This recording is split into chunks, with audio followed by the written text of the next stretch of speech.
Mohammed Hijab, so I'll just do a quick introduction. So Mohammed Hijab is an author and philosopher. He is the co-founder of Sapiens Institute. He has a BA in politics, a master's in history, a master's also in Islamic studies, another master's in applied theology from Oxford University, and he is currently doing a PhD in philosophy of religion on contingency argument of God's existence, mashallah. So before we begin the talk, we'll have a short Quran recitation by Brother Farhan, and then we'll get straight into the Q&A bi-idhnillah.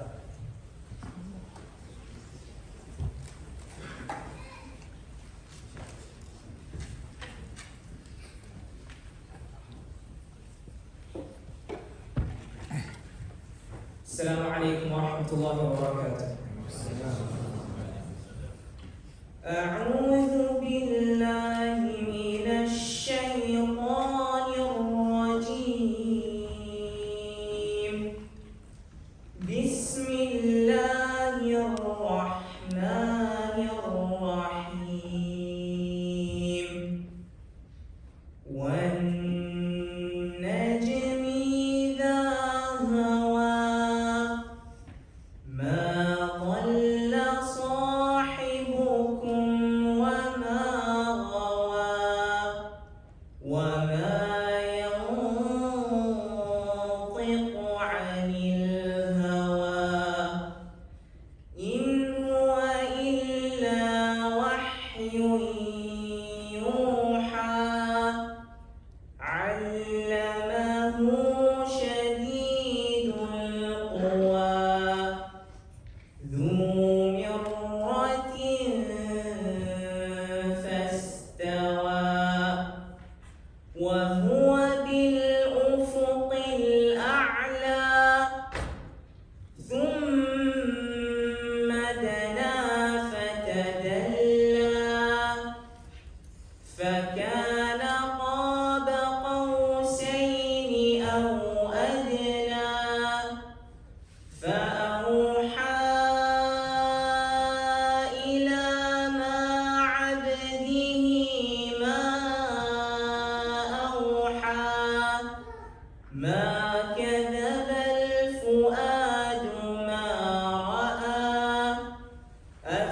أفتمارونه على ما يرى ولقد رآه نزلة أخرى عند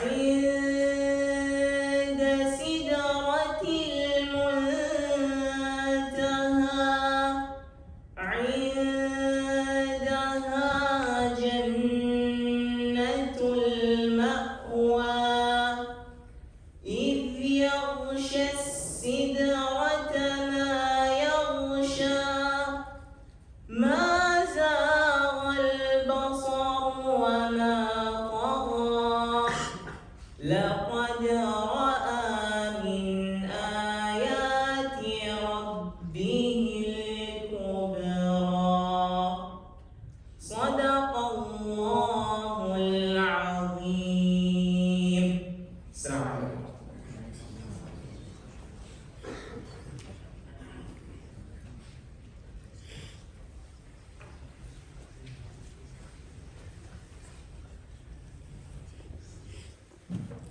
I think they could upgrade the equipment next time. Assalamu alaikum wa rahmatullahi wa barakatuh. It's good to see you all here. I think this is the first time I've actually come to Nottingham and Nottingham University in particular.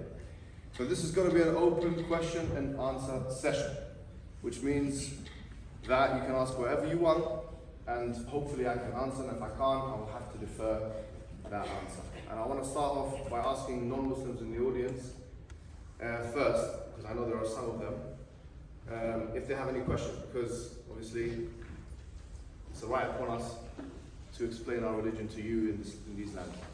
So start with any non-Muslims who are in this audience who want to ask a question.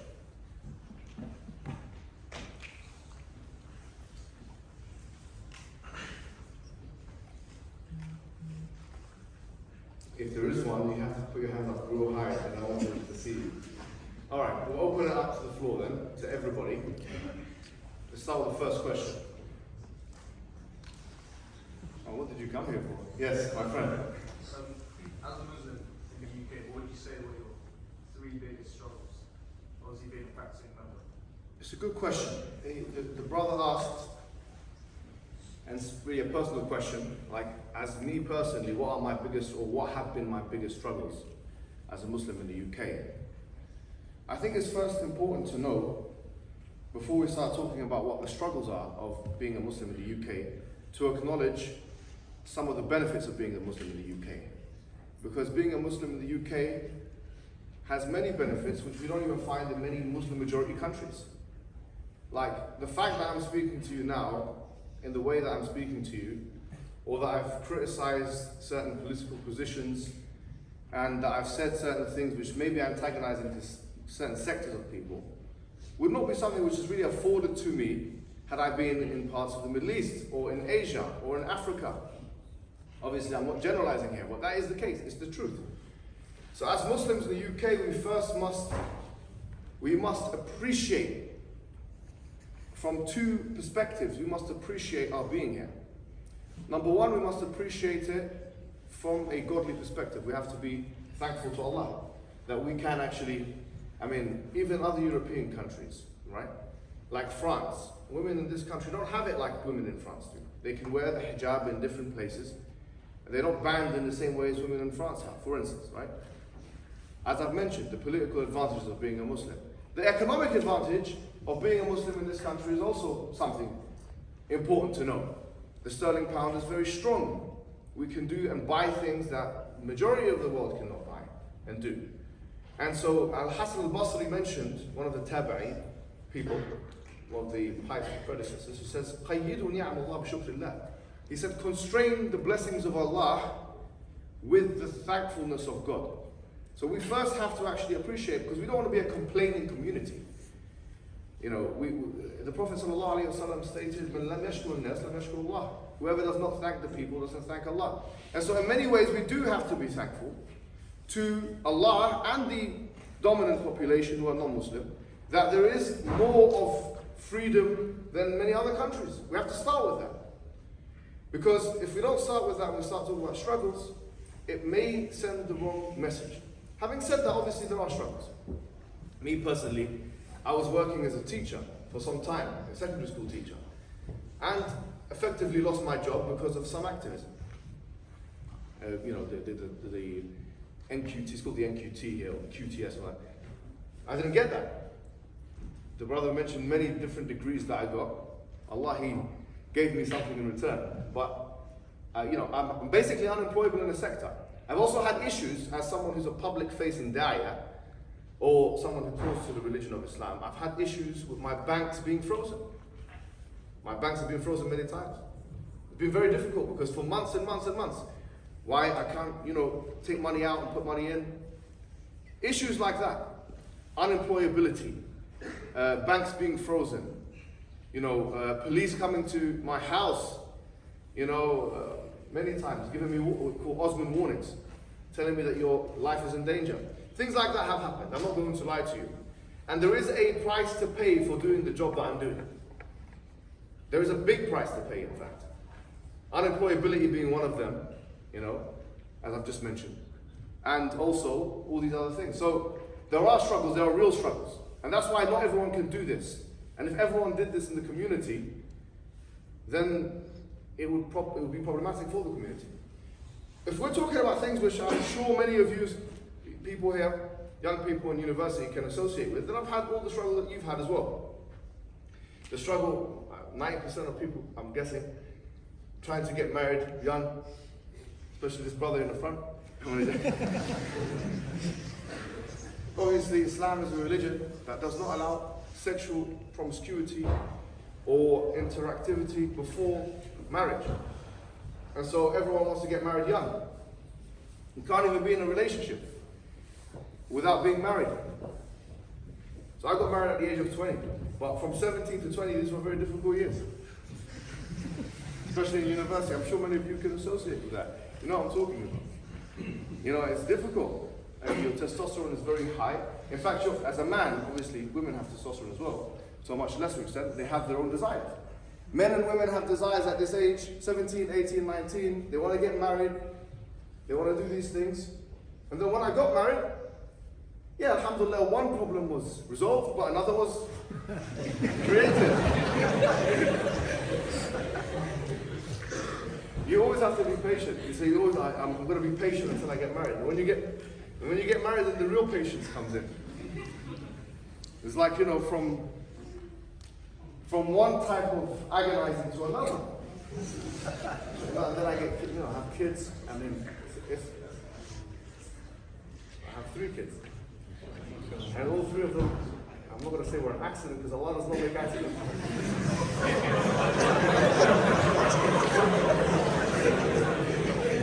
But none of them were planned. Alhamdulillah, I'm actually very happy that those accidents took place. Sometimes, you know, the Prophet said, "Aqilha wa tawakkal." You know, he said that, you know, tie up the camel and then have reliance on Allah. Meaning, try your best. Now, I did try and not have children. But those children of Allah, they're definitely blessings, you know. Alhamdulillah. And they come with their risk, actually. Children come with their risk. You know, I was living with my wife and my mum and the kid, the first child, were living together in the beginning. And that's a difficult situation. Many of you want to be in that situation. Because, you know, you have to hold a stick by the middle. And you end up being like a politician.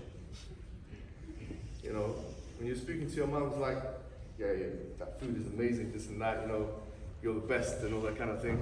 And then you close the door and you say the same thing to your wife, and then you've got a dual allegiance now. And yeah, I have to be honest. You know, dealing with, and hopefully this doesn't go up on YouTube or anything like that, but dealing with that is actually a huge, huge struggle. Because I had no emotional intelligence. I didn't understand the female nature. But I was forced to understand it when I saw that interaction take place. So yes, you had to be like a politician, and I had to hold the stick by the middle, and then try and make money, and I was doing all these kinds of things, and then they were firing me for my job. I got fired. I was actually a security guard at one point, and I was going to university just like you. Yeah, I look like a security guard, but I went. It was a night shift. I used to go to uni in the morning and go, because I actually got married when I was in the second year of university. Yes. To be honest, I think it's a good idea. Because as a young man, you're always thinking about haram, sorry to say. Yeah, I'm being honest. You're always thinking about it. It's more of a distraction not to be married, I think, than to be married. That's my assumption. And especially for you. You're like, yeah, that's right. Yeah, this guy knows what he's talking about. I do know what I'm talking about. It was difficult, but then alhamdulillah, because when you're not thinking about that thing anymore, then you can start focusing on your work. My grades actually markedly improved when I got married. They actually improved. I've got the certificates to prove it. So yeah, I mean, there's always going to be challenges as Muslim people in the West, especially considering the fact that we live in a hypersexualized society. You know, it's difficult. I've got stories to tell, but that's for after the lecture. If I tell them, I think I'm going to get in trouble. But yeah, definitely it's a difficult thing. But at the end of it, it's all worth it. Because I think the pain of regret is worse than the pain of discipline. You know, a lot of us nowadays were short-term horizon thinkers. Everything is hyper-stimulation. The phone, you know, social media, even food. Like, I got into problems even recently because everything is just touch and go. You just want it straight away. I've gotten into real scuffles almost with delivery drivers. Wallahi. The guy comes and this and that. He comes like 20 minutes late. And I was like, why are you here 20 minutes late? And he goes, give me the pin and this and the key. You know the pin, you have to give them a pin. I forgot to give you the pin, bro. I just want to eat my food. But you know, you feel this impulse, you immediacy all the time. I want it now. So we become lazy, weak, conditioned for short-term pleasures. And this is, I think, not a problem with the Muslim community. I think this is a problem now with all of us. We're still struggling with this. This is the new fitna. This is the new tribulation.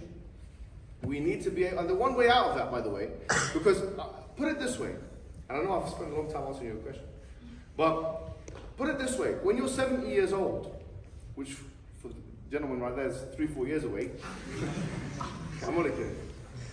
When you're 70 years old, right? My dad is 72, I was just having a conversation with him before I came here. You look back, and my dad always says this, you know? He always says, when I look back, I think, I should have done this, I should have done that. This generation, I think, is unique in human history in that human beings, for the first time ever, would have spent 30% of their life, maybe 40%, doing such trivial and frivolous and capricious activities. Being on the phone, watching a scroll going up and laughing, and TikTok. And I went on TikTok one time. Wallahi, I came off it. I said, it's haram. I said, how is this haram? I came on it and I just thought, maybe it's like Instagram or Twitter where you can control what you see. As soon as I came on, I saw a woman there, jumping up and down. And then I thought maybe the next one would be something more PG. I saw another woman. And another one. I said, this is haram. I said, I'm going to uninstall this program.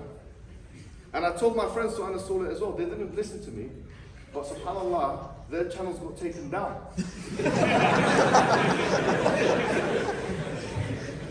And subhanAllah, I started becoming a meme sensation on Twitter, on TikTok, even though I left it. I was walking in East London, and I saw a little kid, like 10 or 11. And I was walking down and he said, oh look, it's what the hell is this? That's what he said. He stopped in his tracks, he's walking, oh, what the hell is this? He said. That's not my name, but you know, no problem. So if you leave something for the sake of Allah, sometimes you know, Allah gives you back, or something better. And this is like the case with charity. وَمَا أَنفَقْتُم مِّن شَيْءٍ فَإِنَّ اللَّهَ يُخْلِفُهُ وَهُوَ خَيْرُ الرَّازِقِينَ. But whatever you give for the sake of Allah, Allah gives it back to you, and He's the best of providers. The Quran states that. Anyway, the point is, we're living in an age where when you're 70 years old, or 80, you'll be looking back and say, oh, in my childhood, in my young adolescence, I spent 30 or 40% of my life, of my whole life, on TikTok. What a waste of time! The Prophet ﷺ, he said, اغتنموا خمسا قبل خمس. Make use of 5 things before 5 things come. One of them was فراغك قبل انشغالك, or something, كما قال صلى الله عليه وسلم. That basically, your free time before you are forced to be busy. In our free time, we literally can't believe it. I went down, I saw my 3-year-old watching something on an iPad. Literally, I was shocked. It was like she was watching someone make clay. I was like, are you really interested in this? But it's like the way that the noises that were being made. Now, people are telling me that people are watching people eat food. He's smiling in a sinister manner. You know what I'm talking about. What kind of food do you like to watch? Huh? So much so that one of my friends, I do like lives with him, so he goes, look bro, I said, I'm hungry. Before we do the live, let me just eat a burger. He said, bro, look, nowadays people like watching food. He said, start the live and eat the burger, bro. And I started eating the burger and they got like 30, 40,000 views. I said, people have become like, and the Prophet told us about this, sallallahu alaihi wasallam. He said, there will come a time, yushak al-umam. Yeah, that there's going to come a time where the nations are going to piece up the Muslim nations. In other words, like food on a table. And they're going to divide them, like basically what they did in Sykes-Picot, and literally have straight lines on the map now. And he said, why? لِقِلَّتِنَا يَوْمَئِذٍ Ya Rasulullah, the Sahaba said, is it because we're few in number? He said, La, that no, you will be, that day, you'll be a lot, you'll be kathir. But however, you'll be like kahothat sayyid, you'll be like low quality people, basically. And this is what we're seeing. If you consume rubbish, you become rubbish. And we're becoming rubbish. Low quality. I know what you're thinking. Speak for yourself, brother. No, honestly. If you had a pie chart, honestly, if you had a pie chart in front of you, this is your life. 168 hours in a week. Yeah?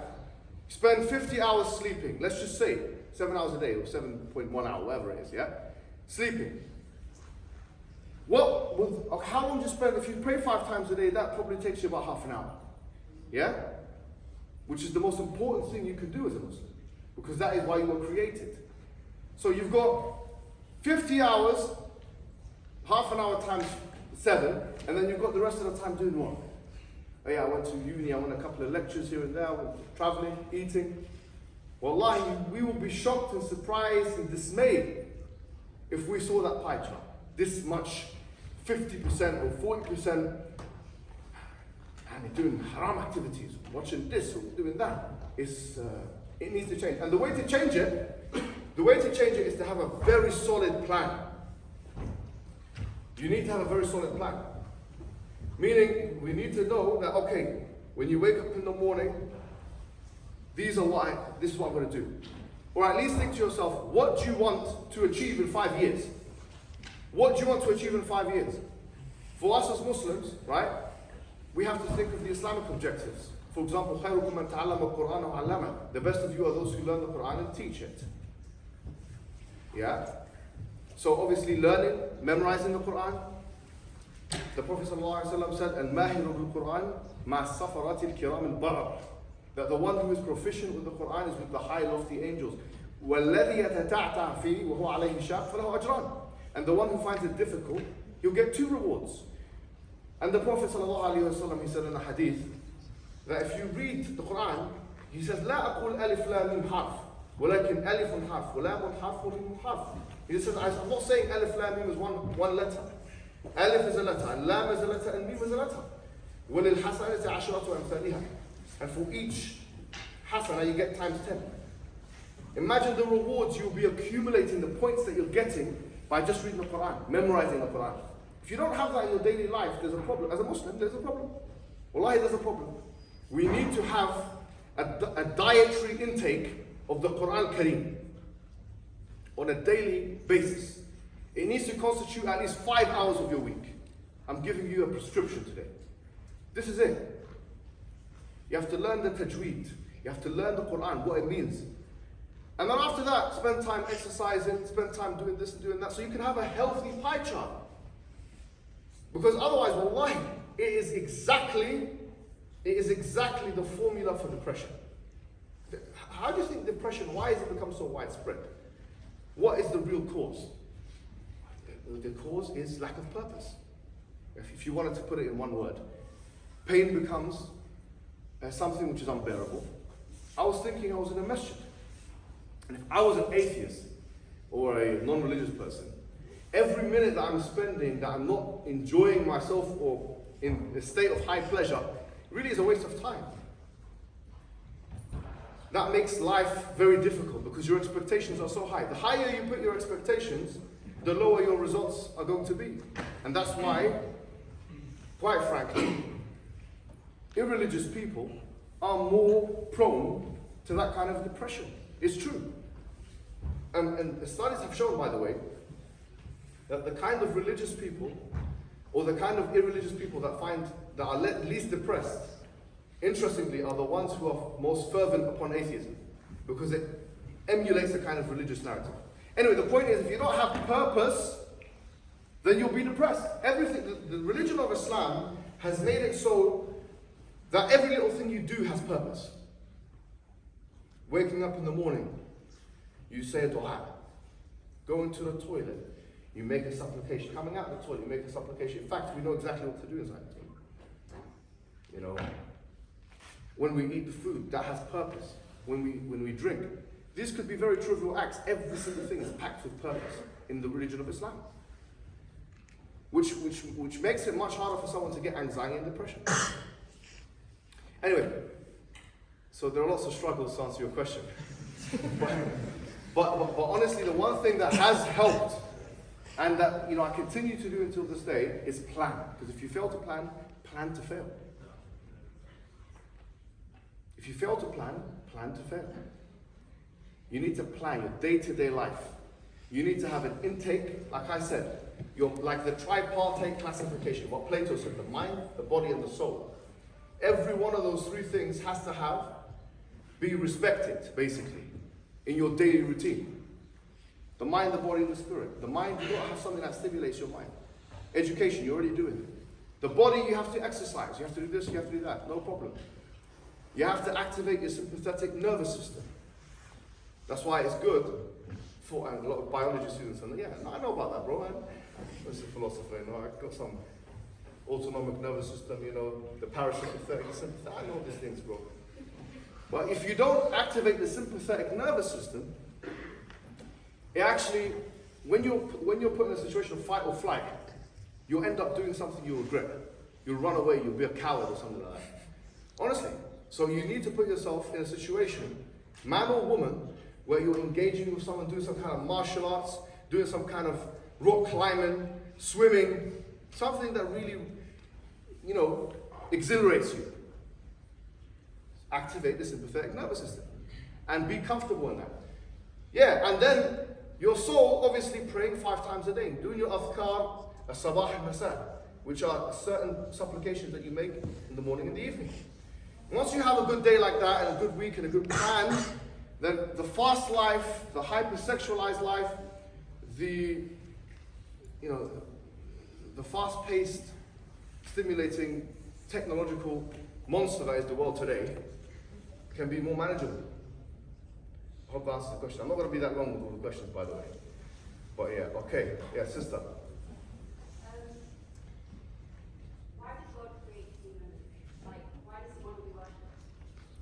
Okay, so the question is, why did God create humans?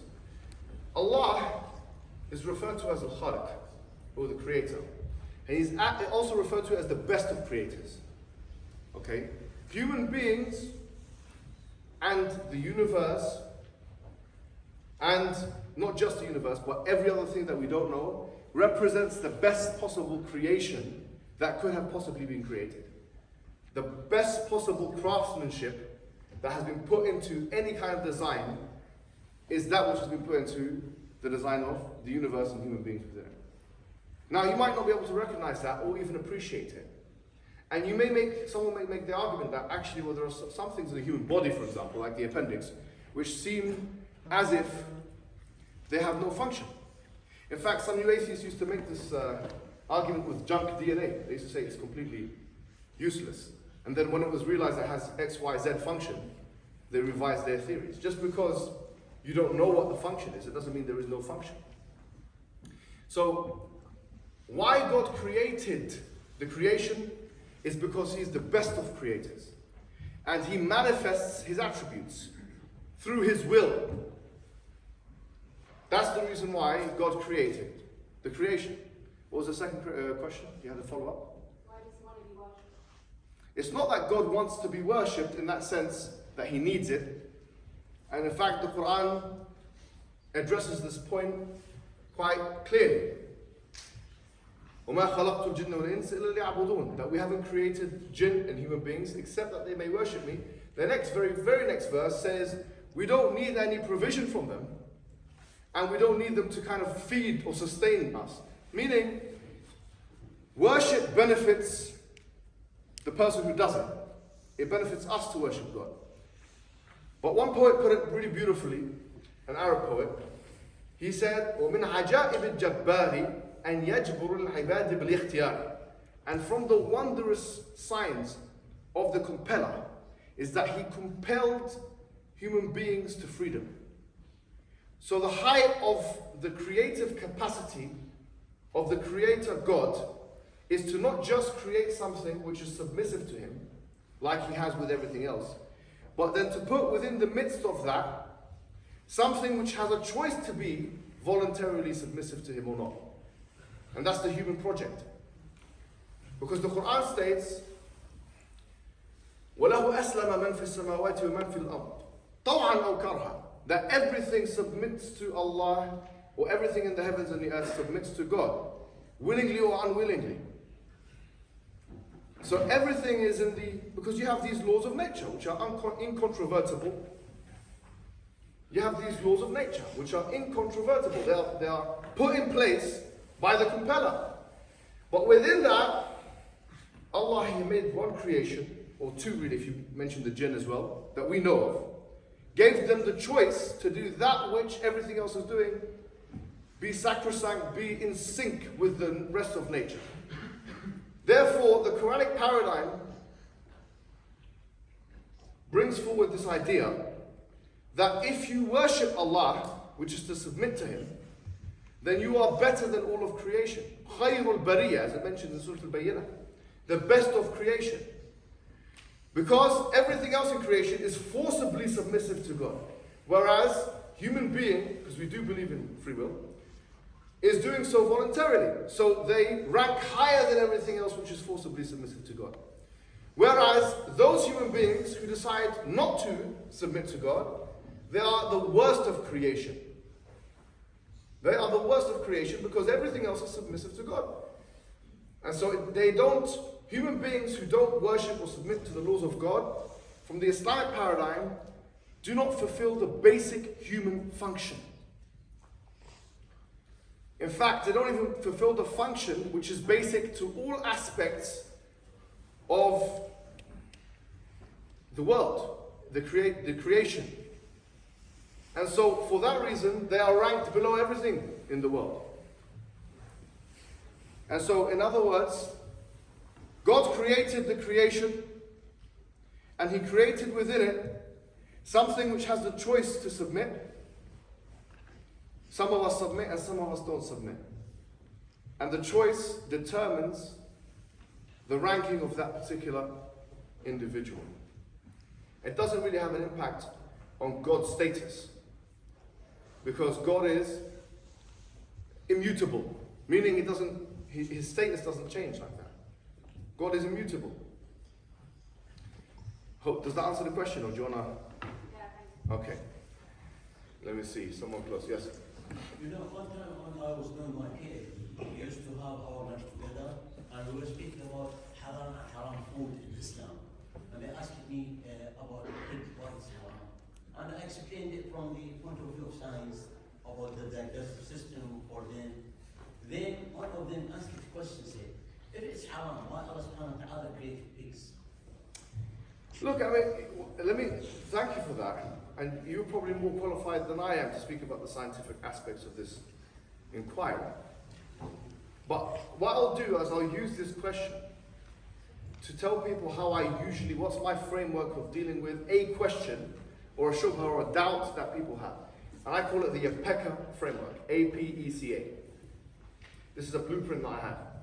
So when someone asks me a question about Islam, it's an acronym. A stands for assumption. So whenever someone asks you a question, you have to look at what the assumption of the question is. Because a lot of the fallacious aspects, the faulty understanding is in the assumption. And then P stands for point, E is for evidence, C is for the counter-argument, some may say, and then A is for analysis. We'll come back to this framework later on. The point is, if someone says, well, why did Allah make pig haram? The Quran doesn't state why. Okay, in usul fiqh there's two things. There's something called illah and hikmah. Illah is the causative reasoning for why something is haram or not haram. And the hikmah is the wisdom behind it. Now we can speculate what the wisdom for something is. We can speculate. As Muslims we can say it's because of this reason, this scientific reason, or whatever. But we don't know for sure. The fact is, this is ta'abbudi, which means, because Allah said it. Now that might sound like a cop-out, but it's not a cop-out because we submit to the higher authority of Allah. When you go to the doctors, you are unqualified. You don't know, especially, even if you're a doctor, you might need to go and see a specialist. You sit down, humble in front of the authority, which is the doctor. You tell him your symptoms, and then he prescribes or she prescribes whatever it is they may prescribe. Why? Because you accept the knowledge authority of that doctor. Now, once if you have the same relationship with the Quran, where you accept the knowledge authority of the Quran, then these questions become quite superfluous. If God is indeed the all-knowing, the all-wise, then He knows what's best for the human being from all three dimensions, mind, body, and soul. From the individual perspective and the collective perspective. So that's the first thing. The second thing, the assumption here, the faulty assumption, of course, is that God wouldn't create something that would be edible by human beings. I'm sure the pig has some kind of ecological function in the food chain. It doesn't have to be that God only creates things that we eat. This is a faulty assumption, and therefore the entire interrogation falls. The flat-footed assumption falls at the first hurdle. There's no question here to be asked. Because the assumption is, God only creates animals which human beings have to eat. It's a nonsense assumption.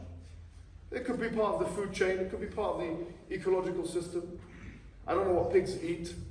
I mean, they eat, I don't know what, wild boar and I haven't seen, I'm not an expert in this, right? But they eat something which is then eaten by this. And you take one animal out of the food chain, you've got a real problem here. And we learn from animals. We learn not just what to be like, but what not to be like. And some animals learn from us. This is the way the world works. We're imitative creatures. So everything has a purpose. And this is really a fallacy. It's called the argument from ignorance. It's called an argument from ignorance fallacy, informal fallacy, which is just because you don't know the function of something, it must mean it's wrong. So for these reasons, I would say we don't know why Allah created pigs exactly, but you can hazard a guess, and I think when you look at the wider ecology, there is good grounds to say that if pigs weren't there, you'd have lots of problems in the food chain. Yes, right. You said so young people have lots of anxiety and doubt, and you get married at such a young age. How would you go about knowing that that person is best for you? You don't know, that's why we have something called divorce. Now, Abu Bakr Siddiq had 4 wives, not at the same time. He divorced. Umar divorced. You'll be shocked and surprised. I'm not promoting divorce here. I'm not. I think divorce is a real problem, yeah? And we, as the Muslim community, we actually have a good record. Not in America, they have a bad record. The Muslim community in America their divorce rates are on par with the dominant population. We don't want divorces, but this is not Catholicism. Obviously, some conceptions, new, revised, reformed conceptions of Catholicism allows divorce as well. But for the most part, they don't allow divorce. In Judaism, Orthodox Judaism, the Hasidic sect and so on, they don't allow divorce except for the man. I mean, the woman can get divorced in Islam through a khula or a fasq, but she has to get something called the get in Judaism, which only the man can provide. For the most part, I know there are other strands of Judaism and so on, that the Reformed and so on, that they don't have the system. I appreciate that. I'm saying that the Orthodox strand doesn't allow. We are not like that at all. There was a hadith of the Prophet, actually of a sahabiya, female companion. And she came to the Prophet. And she said, Lola makhifat Allah. She was complaining about her husband. And she said, if it wasn't for the fear of Allah, labazaqtu fi wajhi. I would have spat in his face. Like I'm so repulsed from this guy. And so I would have even spat. So فَفَرَّقَ بَيْنَهُمَا. So he divorced them. Simple as that. If you don't know sometimes. You actually don't know sometimes. The best thing to be right before you get married is self-sufficient. And this goes for men and for women. Don't go into a marriage hoping that the other half is going to deliver you into a state of euphoria such that if they come out of your lives that you'll be completely depleted and heartbroken, because that will happen. And by the way, you may be heartbroken either way, because love is a real and very powerful emotion, probably the most powerful emotion. I personally think it's the most powerful one. And I can, if you like, I can give you some analogies as to why I think that's the case. For example, I'll give you a reason why. For example, if someone is, look at sexual desire. Yeah, sexual desire, we've all experienced it, except for the prepubescents among us. And even they, sorry to say, according to Freud, they would have gone through psychosexual stages of development or whatever, yeah? So, imagine if someone is at the height of their sexual desire. Sorry to say, they're being seduced by someone or they're just ready to relieve themselves. Sorry to be very explicit. And then all of a sudden, whilst they're watching whatever they're watching or doing whatever they're doing, someone banged down the door and put a gun to that person's head. So they're watching something, this haram thing, and they're ready to relieve themselves. And as someone comes, knocks down the door, puts a gun to their head, in 1 second, I promise you, all of their lust will be gone. One solitary second. Maybe for the brother, a couple of more seconds, maybe 3 or 4. Very excited, brother. Eager to get married. No, but you see, 1 solitary second, 2 seconds, fine. Put a gun to someone's head, the height of sexual desire. Am I right, am I wrong? If someone put a gun to your head and said, you're not going to feel like that no more. What's going to be the pervading feeling that you're going to have? Fear. Fear trumps sexual desire. It destroys it. And by the way, fear destroys anger as well. I've seen it wallahi, especially in the inner city, London. Oh, you know what I'm talking about. You don't have knife crime here. I'm not sure if you do. Do you have knife crime? I don't know, yeah? In inner city, London, you have knife crime. So someone will come to somebody, yeah? Imagine you're in this position. Someone who's smaller than you, someone who you think is weaker than you. He comes to you and he pushes you in front of your friends. If you're a male or a female does that to a female. How are you going to feel? Feel very angry, yeah? You want to hit him back, don't you? Yeah, okay. Big man, yeah? Big woman. Okay, do it. And then all of a sudden that person brings out a knife. How are you going to feel? You're going to feel scared now. You were feeling so angry before, but in 2 or 3 seconds, what happens? Fear overtakes anger. So fear overtakes sexual desire. Fear overtakes anger. But fear doesn't always overtake love. Because if somebody brings out a knife, or brings out a gun, and a mother has her daughter, she'll cover the daughter. Am I right? Except for some, obviously, you know, women that don't have the maternal instinct or something. We live in a bad age. Or a man that doesn't have his maternal instinct. But love can do that. You can actually cover the child. You've seen it. We've seen it in war zones. We've seen that kind of thing. So love beats what? Fear. Fear beats sexual desire.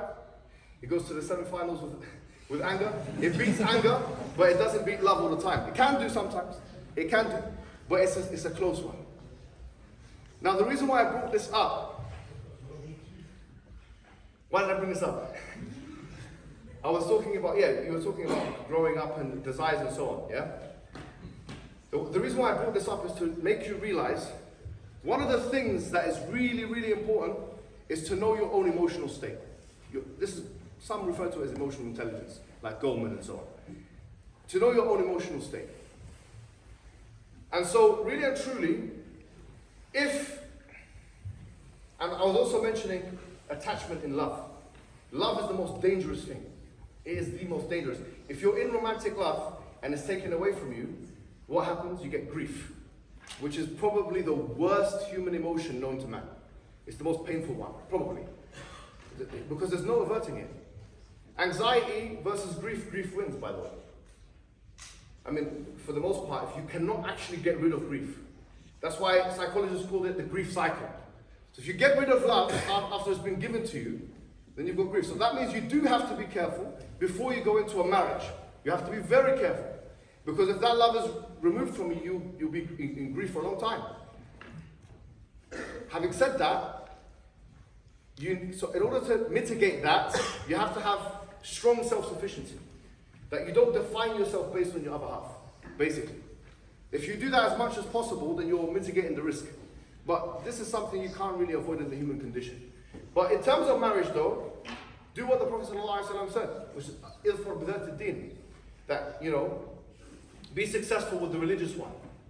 Because at least if they have a frame of reference, if the person's a moral person, they're likely to operate in a certain manner. Not always, by the way. To be honest, not always. But at least you have a frame of reference. If there's dispute, we have like arbitration, constitution, we have something to go back to. So the first thing I said was be self-sufficient. Number 2, realize how powerful love is, because it's the most powerful emotion of all. that such if it's removed, you get grief. If you remove fear, you don't get grief. If you remove anger, you don't get grief. If you remove love, you get grief. And so once you come in with that mentality of self-sufficiency, really it's tawakkul. This is reliance upon Allah. Then you're less likely to be hurt. But don't think this person, I'm going to be with them forever. I know that sounds really bad. Don't come and say, I'm going to be with you forever. Yeah, you can be with the person forever, but as a man or a woman, you've got to realize that that person can be taken away from you in a second, or you can be taken away from them. That's the reality of love. And be prepared for that. It's a very troubling thing for people to prepare, but a very healthy thing to do. Yes? Do you agree with the idea of separating logic and Islamic faith? And if so, how do you explain that to an atheist? I don't agree with that. I mean, there have been some people that said logic is a superfluous thing to do. And Nawawi actually was one of them. If you read a book called the Sulam al-Munawraq by al-Akhtari, actually he says, and Nawawi and others, not just Salafis say that. And Nawawi mentioned that as well. So I don't agree with that. Why? Because for me, logic includes mathematics, it includes computer science as well, in a sense. So where do we stop? And I've mentioned this, I've got videos online about what we mean by philosophy, how we, so you can watch those videos. I've got a lot of videos on that. You mentioned that, we don't eat pig, yes, because of scientific reason, but again, because we trust that Allah is the most wise. Yeah. So how do you explain such a theology to an atheist that has no idea what you're talking about? The atheists, just like we, is this better when I bring it closer? Yeah, well, just like we need to be convinced of the fact that the doctor's an authority in his field or her field, so too an atheist must be convinced that this Quran is the authoritative book on guidance. And so that there are arguments for God's existence, there are arguments for the truthfulness of the Prophet Muhammad ﷺ, which have been made and have, I've got stuff on it. You can go on my website, kbyh.co.uk, you see a free PDF there, where it has all the evidences that you can use, kbyh.co.uk, free of charge. You'll see all these arguments. After you've made those arguments, and if they accept the authority, then ipso facto, it makes sense to follow that authority. So that's how I would do it. Yes? The question was sent to me by an atheist I work with. The question was like, if there is a God, then why is there evil? Why are people saving? This is it's an age-old question. I was reading a book by Graham Oppy, who's meant to be like the top guy now in terms of the philosophy of religion for atheists. And he wrote a book called The Best Arguments Against God, something to that effect. 90-page book. And he made no arguments against God, none. He was just arguing against the arguments, like the cosmological argument. But he only made one positive argument, which is the problem of evil. So although it's a really weak argument that philosophers like William Rowe and others, atheists by the way, said is intellectually bankrupt argument, it's being used. Why? Because in the past, they used to make the argument like this guy called Epicurus. He made the argument in the following way. He said, if God is all powerful and he's all good, then why does he allow evil in the world? Because if he allows evil in the world, contradicts his goodness. If he's all powerful, then he should remove the evil from the world. But we don't believe in a God with three attributes. We believe in a God that's all wise. And wisdom tells that God can do things which seem on the face of it to be difficult for you as a human being, but instead is something which really represents something greater. That's why the Quran says it perfectly. It says, وَعَسَىٰ أَن تَكْرَهُ شَيْئًا وَهُوَ خَيْرٌ لَكُمْ وَاللَّهُ أَعْلَمُ وَأَنْتُمْ لَا تَعْلَمُونَ. That you could hate something, but it's very good for you. And Allah knows and you don't know. So in other words, we as Hamza sources states, we have the pixel, but Allah has the picture. In some of the Indic religions, there's a famous story of the three blind men and the elephant. I'm not sure if many of you may have come across this story, which is like one blind man came to the elephant, he held the trunk, and the other one held the ear or something, the other one held the tail, and then they all came back and they said, what is this elephant? And they all had three completely different conceptions. Because none of them could see the whole elephant. Likewise, when bad things happen in our life, we can only see a part of that reality. We cannot see the whole picture. So we are blind to the rest of the picture. And remember, we believe in an afterlife as well. We believe in an eschaton. So because of that, whatever happens in this world is temporary. It is temporary. It is the branch of a tree. But there are deep roots which we cannot see. So for that reason, the argument itself on a logical basis is a weak argument, which has been refuted by atheists themselves. when you understand the wisdom of God and that life is a test, it's a battleground, it's a testing ground, then everything is solved for it. Let's have the sister there in the back. You wanted to say something? Yeah. I've been following your talks and all that. And in my experience and whatever I've seen, those toxic kind of ladies are ex-Muslims. And countering them is a real problem because they have knowledge and they have sort of got everything sorted when it comes to arguments. They have got knowledge of the Quran and whatever we have. First of all, how to control the emotional impulse of punch them in the face, obviously. And secondly, how to counter their arguments because they're coming from a point of view where they have already got we're about to. I recently done a thing on Michaela Peterson's podcast. She's Jordan Peterson's daughter, yeah? And it's called Opposing Views. And the person that I was going against was a woman called I.M. Hersi Ali. I'm not sure if you... She's probably the most prominent ex-Muslim in the world today, yeah? It's coming out, by the way, next week. And hopefully that'll be something enjoyable for people to watch. Because the truth of the matter is, she's not qualified in Islam at all. When I was looking, you were saying that they have knowledge. They don't actually have knowledge. When I was looking at their books, I read their books quite meticulously, yeah? They were making blunders, serious blunders. At one point she said, Muslims worship Muhammad. And another point she said that Surah Al-Fatiha is the greatest ayah of the Quran. It's not an ayah. It's a surah. Wallahi, she said this. And she goes, and she was saying things like this, right, in her book. No one's peer reviewing it. She doesn't know what the difference between a hadith is and the Quranic verses, right? So she says, Al-Jannah tahta aqdam al-umm, which is that it's a weak hadith actually, that the Jannah is underneath the feet of the mother, yeah? Is one of the verses of the Quran. There's no such verse in the Quran, it's a weak hadith. So she doesn't even know, she probably hasn't even read the Quran. But a lot of people, like the Prophet ﷺ said, they've been given ability to speak. And so you have to be able to differentiate between those who have been trained in the religion of Islam and those who haven't. There are people who are non-Muslims, bona fide scholars who understand the religion of Islam. In this university, you have someone called John Hoover. He's a specialist of Ibn Taymiyyah. He's known, not in the university, right? He's actually studied the religion. He can speak fluent Arabic. No one can really doubt his qualifications or his credentials. And he's fair in his assessment. I mean, I don't agree with everything he has to say, but certainly he's not trying to malign the religion and he's an absolute fool. He's a bona fide academic, and so therefore, what I will say, we have to be able to distinguish between liars and charlatans. That's the first thing. And people who are actually being trained. That's the first. The second thing is actually, a lot of the problem is that we ourselves don't know the basics. Like, many Muslims have not read the entire Quran.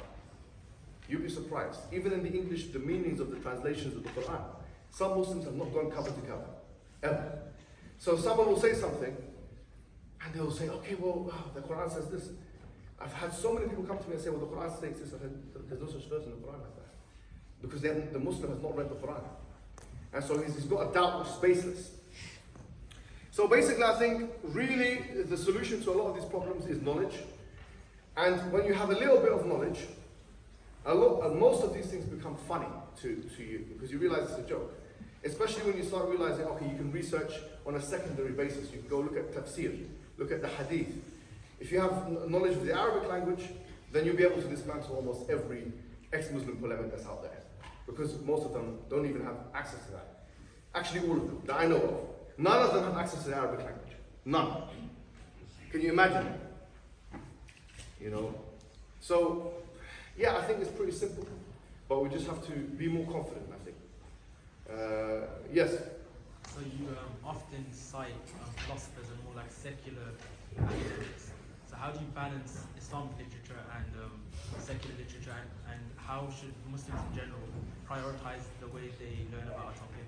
Should they go more towards Islamic literature or towards secular literature? Right, so the question is, just for those who can hear that, I cite secular academics a lot, but also cite, Islamic literature. How do I balance it? Don't do anything without an objective, first and foremost. Don't do anything, it's like going to the gym and just like some people, they don't have an objective. So they're just doing weights and 2 minutes on the treadmill, they go home.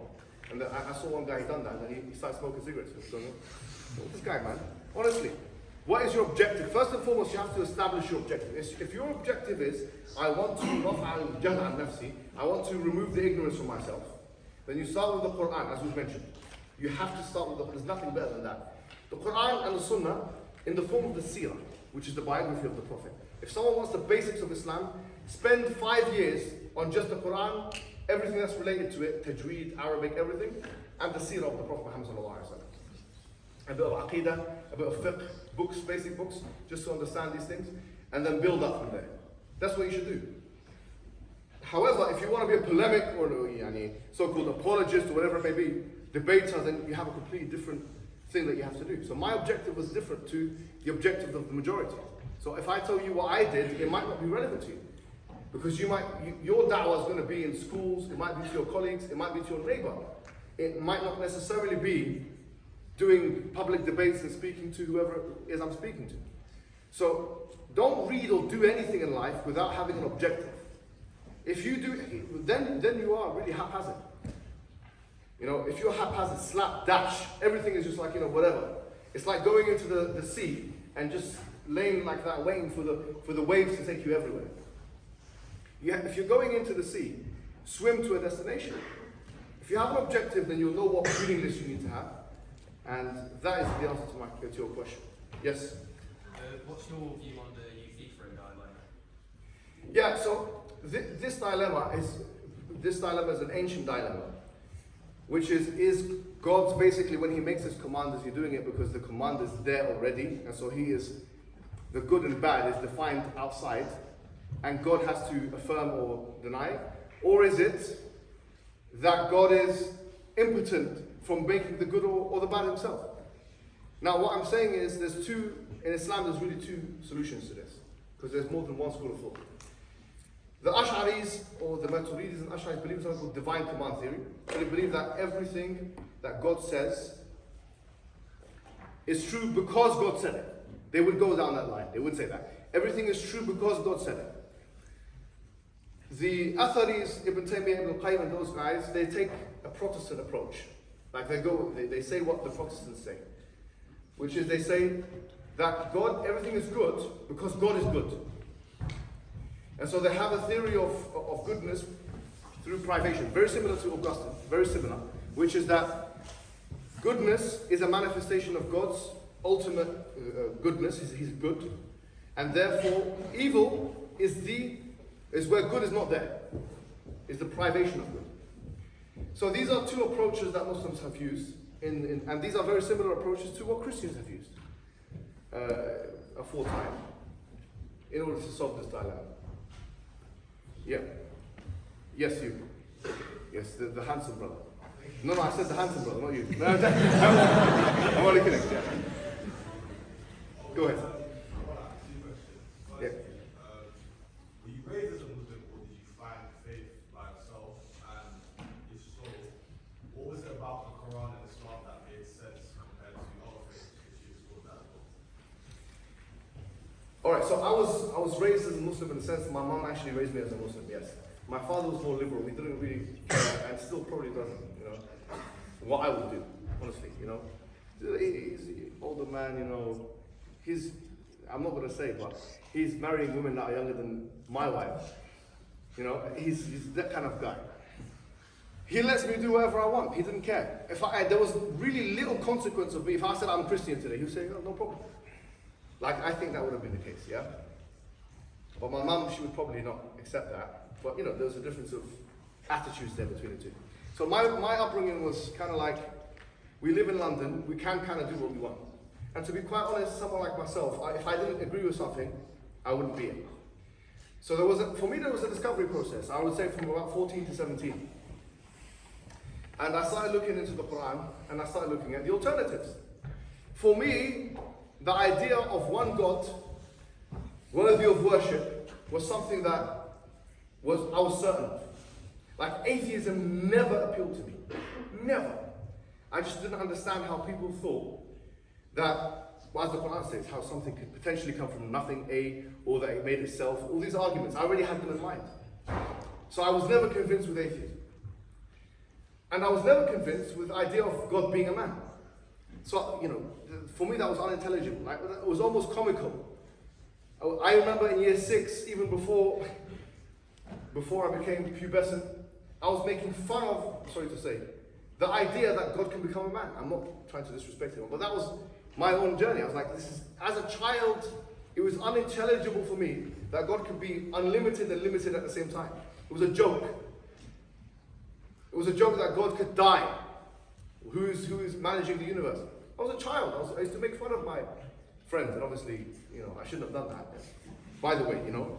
But you're asking me a personal question, so that's what I'm saying. So really, Christianity and Hinduism and those things never appealed to me at all. So already you've kind of cancelled out the majority of major world faiths, but then I wanted to be sure that Islam was true. And so when I started looking, when I was growing up, people like Zakir Naik were popular. There's a guy who's like a proselytizer or preacher, very famous, probably one of the most famous preachers in Islam in the last 20 years. Yeah, Indian guy. And he was making the scientific argument that Islam has science in the Quran and stuff like that. I was interested and mesmerized by all of that. However, I had my reservations. I realized that there was selective quoting and stuff going on here. So that wasn't my I didn't get my conviction from that. I got my conviction when I realized that the Quran was very precise in its language, in its structure, in its predictions. Honestly, the predictions element of it was huge for me. Because when the Quran states that something's going to happen in the future, it is pretty accurate when it does that. And it speaks so confidently about things in the future. Like, so confidently about things in the future. For example, famously it says, غُلِبَتِ الرُّومُ فِي أَدْنَى الْأَرْضِ وَهُمْ مِنْ بَعْدِ غَلَبِهِمْ سَيَغْلِبُونَ, that the Romans have been defeated in a nearby land, and that in some time they will be victorious. فِي بِضْعِ سِنِينَ, in 3 to 9 years, لِلَّهِ الْأَمْرُ مِنْ قَبْلُ وَمِنْ بَعْدُ وَيَوْمَئِذٍ يَفْرَحُ الْمُؤْمِنُونَ, that to Allah belongs the affair from the beginning and to end, and that day the believers will rejoice. وَعْدَ اللَّهِ لَا يُخْلِفُ اللَّهُ وَعْدَهُ. This is the promise of God. And so I started looking at this. Yes, it did transpire. So the predictions of the Quran, the predictions of the Prophet, the fact that he spoke the truth of the future, that's something that you cannot actually replicate. When you look and compare it with other books, like for example the biblical discourse, you have something called the Olivet Discourse in the Bible, where it indicates that the world will end in the next generation. C.S. Lewis, who is a Christian, one of the most prominent Christian scholars of the 20th century, if not the most, you could argue, he stated that the Olivet Discourse is the most embarrassing verse in the Bible because it says something about the future which didn't happen. Now, we don't have any example of that in the Quran and Sunnah where there is something, specified time, specified location, that the Quran or Sunnah says is going to happen and it doesn't happen. The Prophet ﷺ said, "U'adud sittan bayna yaday as-sa'a." Count 6 things before the day of judgment. Mawti thumma fathu bayt al-Maqdisi. My death and then the conquest of Jerusalem. The fact, Umar ibn Khattab, is undisputed, incontrovertible, indubitable fact of history that after the Prophet's death, Umar ibn Khattab went into Jerusalem and conquered it. And this was the crown jewel of the Roman Empire. This is no joke. We're making a prediction like that is no joke. And even things of today, like subhanAllah, like, yeah, honestly, we were talking about sexual promiscuity. The Prophet said that people would commit sexual acts such that there will be diseases which were never there in the first place. So the advent of sexually transmitted diseases. It talks about interest. He said that the economy will be ruled with interest. مَنْ لَمْ يَأْكُلْهُ أَصَابَتْهُ مِنْ غُبَارٍ. Whoever doesn't consume it is not going to be able to come off. The dust of interest will not be able to. You will not be able to avoid it. Basically, we live in an economy where interest is unavoidable. So these things are very deep, but more so for me as well, the Prophet's life himself. What did he really gain from being a prophet? You may say, well, he had 9 wives at one time. I don't see how that is, sorry to say, a pleasurable experience. That's not, honestly, what someone who is shahwani, desirous, does is they go from one woman, no commitment, next woman, next woman, next woman. Why do you want to live with You're having 9 women at the same time, living with 9 different problems. Sorry to say, it's very difficult. It's so ironic that the arguments that are used against Islam are some of the most powerful arguments for it. They say, well, the Prophet he was a warlord. Alhamdulillah, Jordan Peterson changed his mind after I spoke to him about that matter. But, you know, I see that as an argument for the veracity of Islam. Imagine putting yourself in a position where now your claim, whatever public claim that you make, is gonna be resultant in you being killed, potentially. Once or twice a year on average in the Medina time period, the Prophet himself would go into the battlefield. I see that as an argument for Islam. He was almost killed in Uhud. Sallallahu Alaihi Wasallam. I see these things as evidences for Islam. I see as evidence for Islam that the Prophet himself would pray 4 hours a day, 5 hours a day. For me, that's shocking. I've never done anything like that, except for Taraweeh and Ramadan. I'll be honest with you, 4 or 5 hours is too much for me. I know some pious people here, but someone who does not believe in that which they are saying is not going to pray 5 hours a day. And all his wives are witness to this. And all, his companions are witness to this.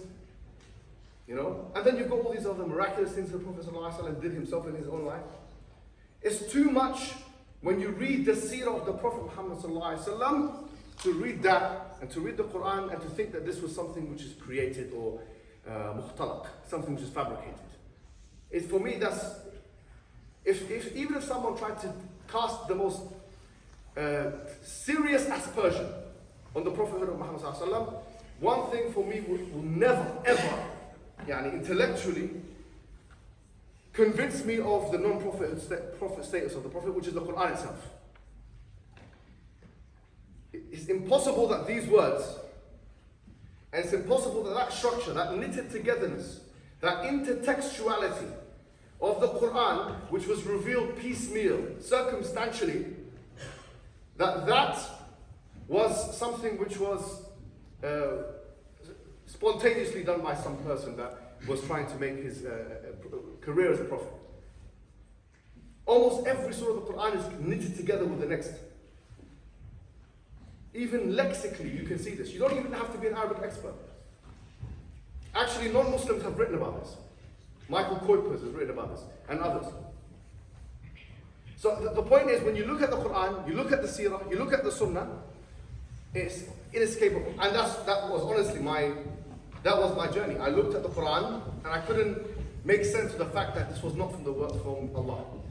So that's what intellectually stimulated me. Yes, Sister there. Sorry, could you just hold the mic a bit close? Yes, yes. Sorry again?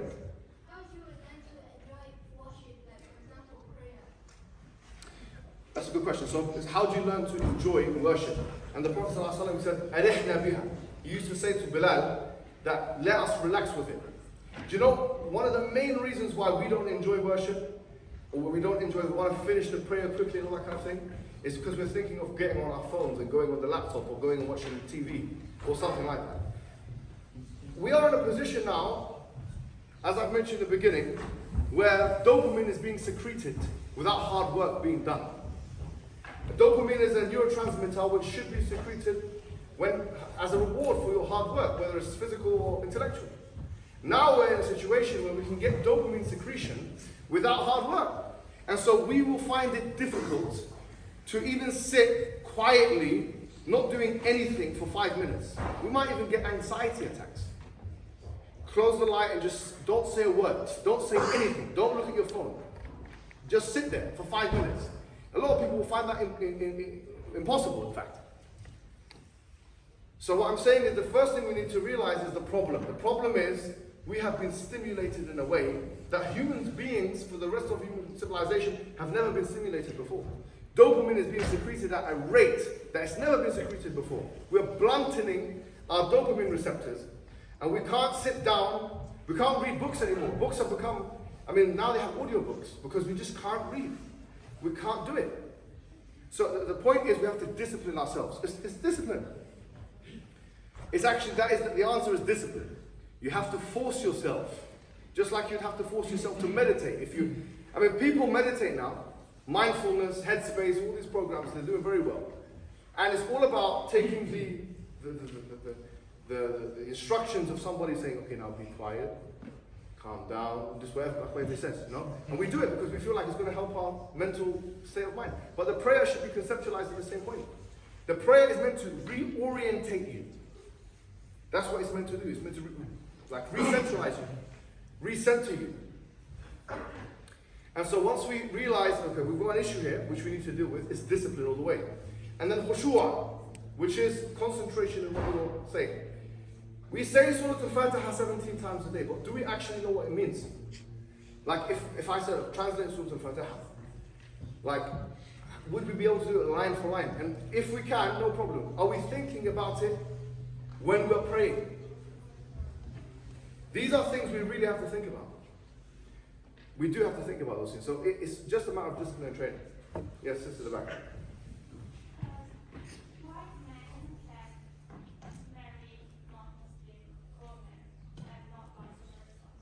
Alright, so the question is, why is a common question? Why can men marry non-Muslim women and not vice versa? Well, I'm just going to repeat what my dad said. Yeah. And I saw that he was having an argument with one of his wives.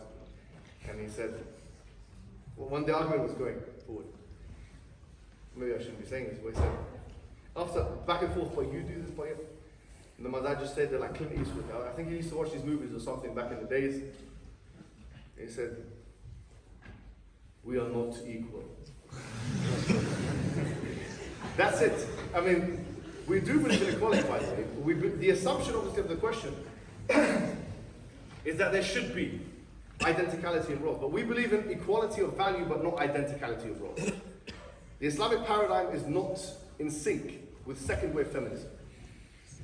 If someone expects Islam to be in line with second-wave feminism, they'll be cognitively dissonant or totally disillusioned.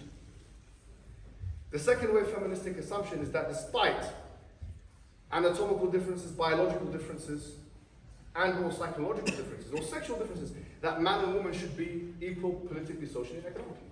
And we say that's true to, generally speaking, but our exceptions are different to the second-wave feministic conception. And if you look at what Plato said, he says, actually it's Aristotle, he says something very interesting. He said that like things should be treated alike. Like things should be treated like, and therefore things which are not like should not be treated the same.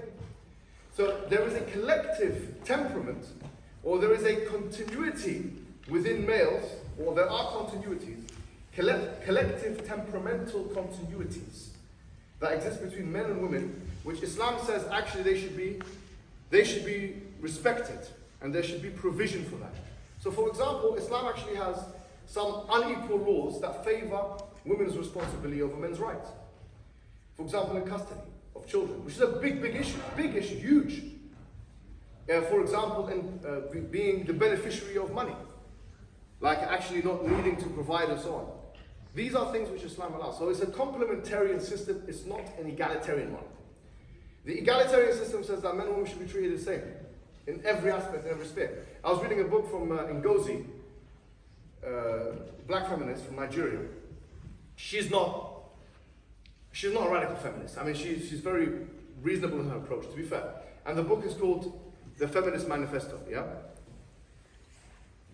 And in the very first or second or third page, she says something to the effect of, men and women should be treated exactly the same in every sphere except for breastfeeding. I was thinking, okay, that's a claim. But if that's a claim, then it needs to be substantiated with evidence. Because going back to the Apeka structure, the assumption of the question is that men and women should have exactly the same duties. But that's not the assumption which we operate by. We operate by an assumption of equality of value. Yes, the Quran states, إِنِّي لَا أُضِيعَ عَمَلَ عَمَلٍ مِنْكُم مِّن ذَكَرٍ أَوْ أُنْثَى بَعْضُكُم مِّن بَعْضٍ.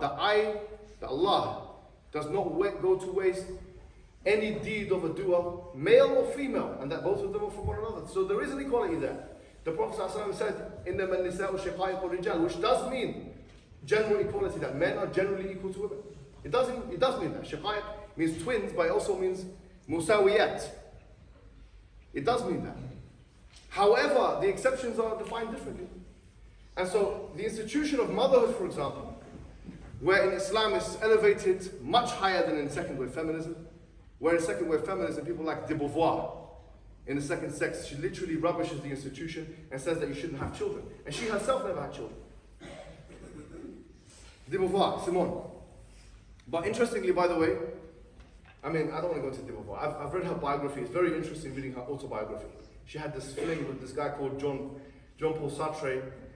And the way do you know what she said about him? She said something to the effect of, he was my superior in every way. I was thinking, how could the mother of second wave feminism say something like that? My wife has never said anything like that.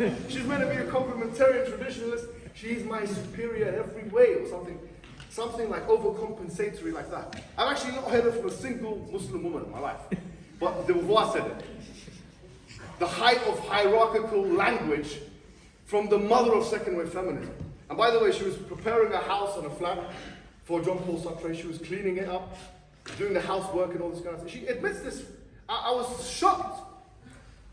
Honestly, I was absolutely shocked that she was saying this stuff in her autobiography. The point of the matter is that we do believe in this. There is clear, ample evidence that there are continual temperamental differences between men and women in some spheres, and Islam respects that and therefore gives provision to both men and women. So the case of why men can marry a Christian or Jewish, it's not all non-Muslim by the way, it's Christians and Jews in particular, the Quran doesn't state why. But if we were to use the modern day psychological literature and hazard a guess, we'd be speculative in so doing. We may say it's because women are more likely, according to the literature, to be assimilative to the man's religion than the opposite. That's clear. That is absolutely clear in the literature.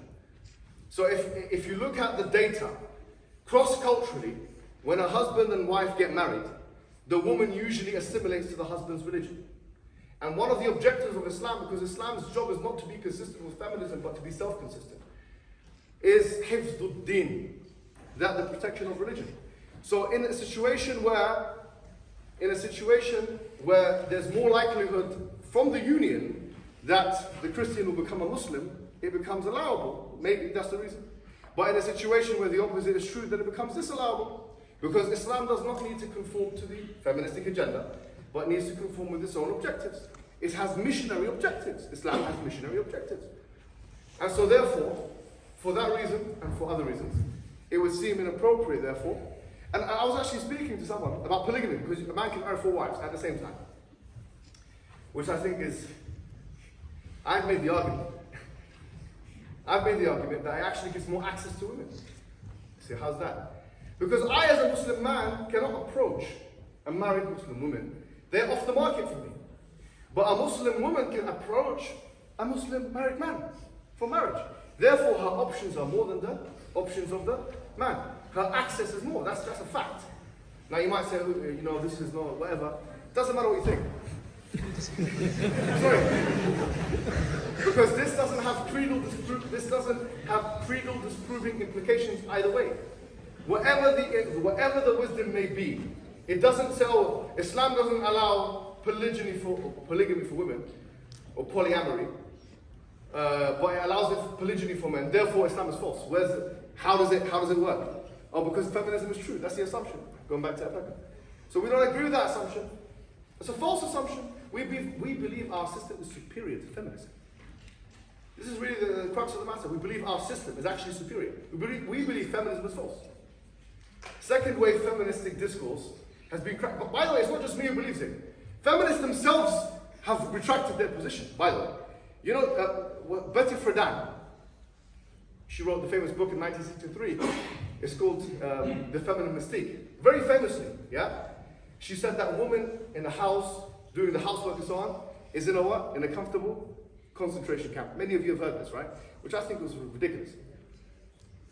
And many feminists still say this line till today. But people don't realize that Betty Friedan wrote another book called The Second Stage. And in that book, she retracted that statement. She goes, I think that was a bit extreme for me to say that. Germaine Greer, who was one of the founding mothers of second wave feminism, she's still alive. Do you know what? She wrote a book in the 1980s called the whole woman. And you know what she states? Because before she was talking about not having children, the same kind of thing that Simone de Beauvoir was talking about. Because children is an institution and the family is an institution which will shackle you. She wrote this book called The Whole Woman in the 1980s, and she said that I mourn for my unborn babies. Meaning I am regretful for the fact that I didn't have children. I mourn because it's as if she killed them. It's a very powerful, one of the most powerful things I've heard any feminist ever say. Now, I actually started to grow respect for that woman because she was always a contrarian. Now she's attacking third wave feminists and transgenders and all that. She's always a contrarian. The point being is, this has failed. The system is the biggest study that has ever been done that I know of. Blanche Flower and Oswald, 2000. Which was a longitudinal study which took place from the 1960s to 2000. Which asked women in Britain and America, asked both of these women to track their experiences, and almost unanimously, not unanimously, but the vast majority of them a trend towards depression and manic episodes. Why? This was after the reform and the civil rights and so on. Because now they have a double burden. Because now women are told to go out, earn money and come in and be mothers as well. And that makes women, or has made women, according to this study, break down in mental depression, break down the highest levels of anxiety that has ever been recorded in the modern time has happened after the second wave feministic reforms. So much so, by the way, interestingly, that Betty Friedan herself, who wrote The Feminist Mystique, she done studies herself, sociological ones, in the book The Second Stage, and she herself tracked that women were more depressed because of after the reforms.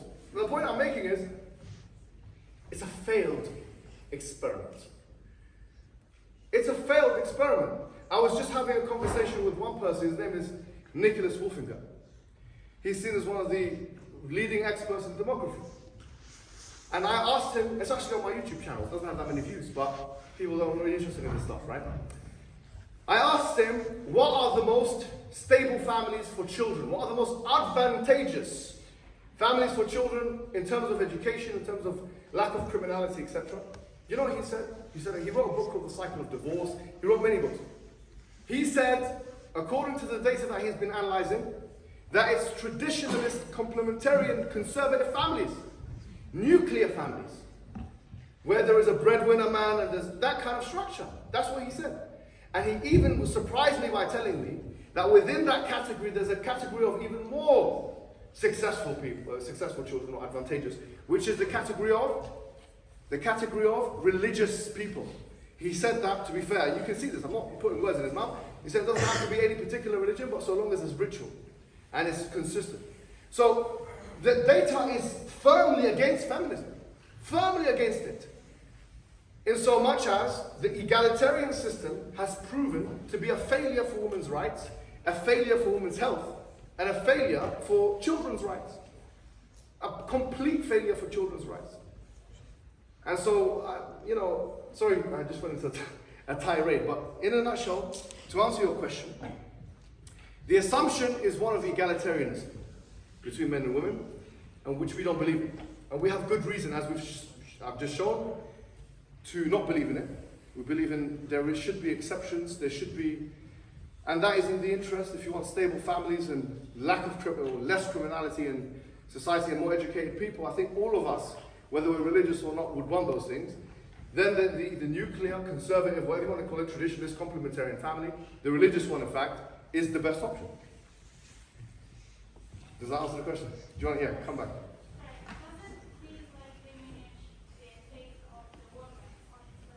Say that again, sorry, I couldn't hear. Doesn't he diminish the faith of the woman in Islam? It does. Many women are, and just like many men as well, it does diminish the faith of many women in Islam. I agree with that. But just because something has a faith diminishing effect, it doesn't mean it's false. Because that's fallacious. Like, I could be a flat earthist. Okay? And I can believe the flatness of the earth. The earth is flat. And if I approach certain, modern cosmologists that say that the earth is round, I might not take them seriously because I have a presupposition, which is maybe the majority opinion here, false. So just because something has a faith diminishing effect, it doesn't mean it's false necessarily. It doesn't have that consequence. You see the point? Yeah. Yes, young man. Back on the topic of atheism, could you elaborate on the thought that atheists have on not knowing the existence or being able to prove that? Say that again, sorry? Could you elaborate on the thought that atheists have on not knowing the existence or being able to prove that there is a God?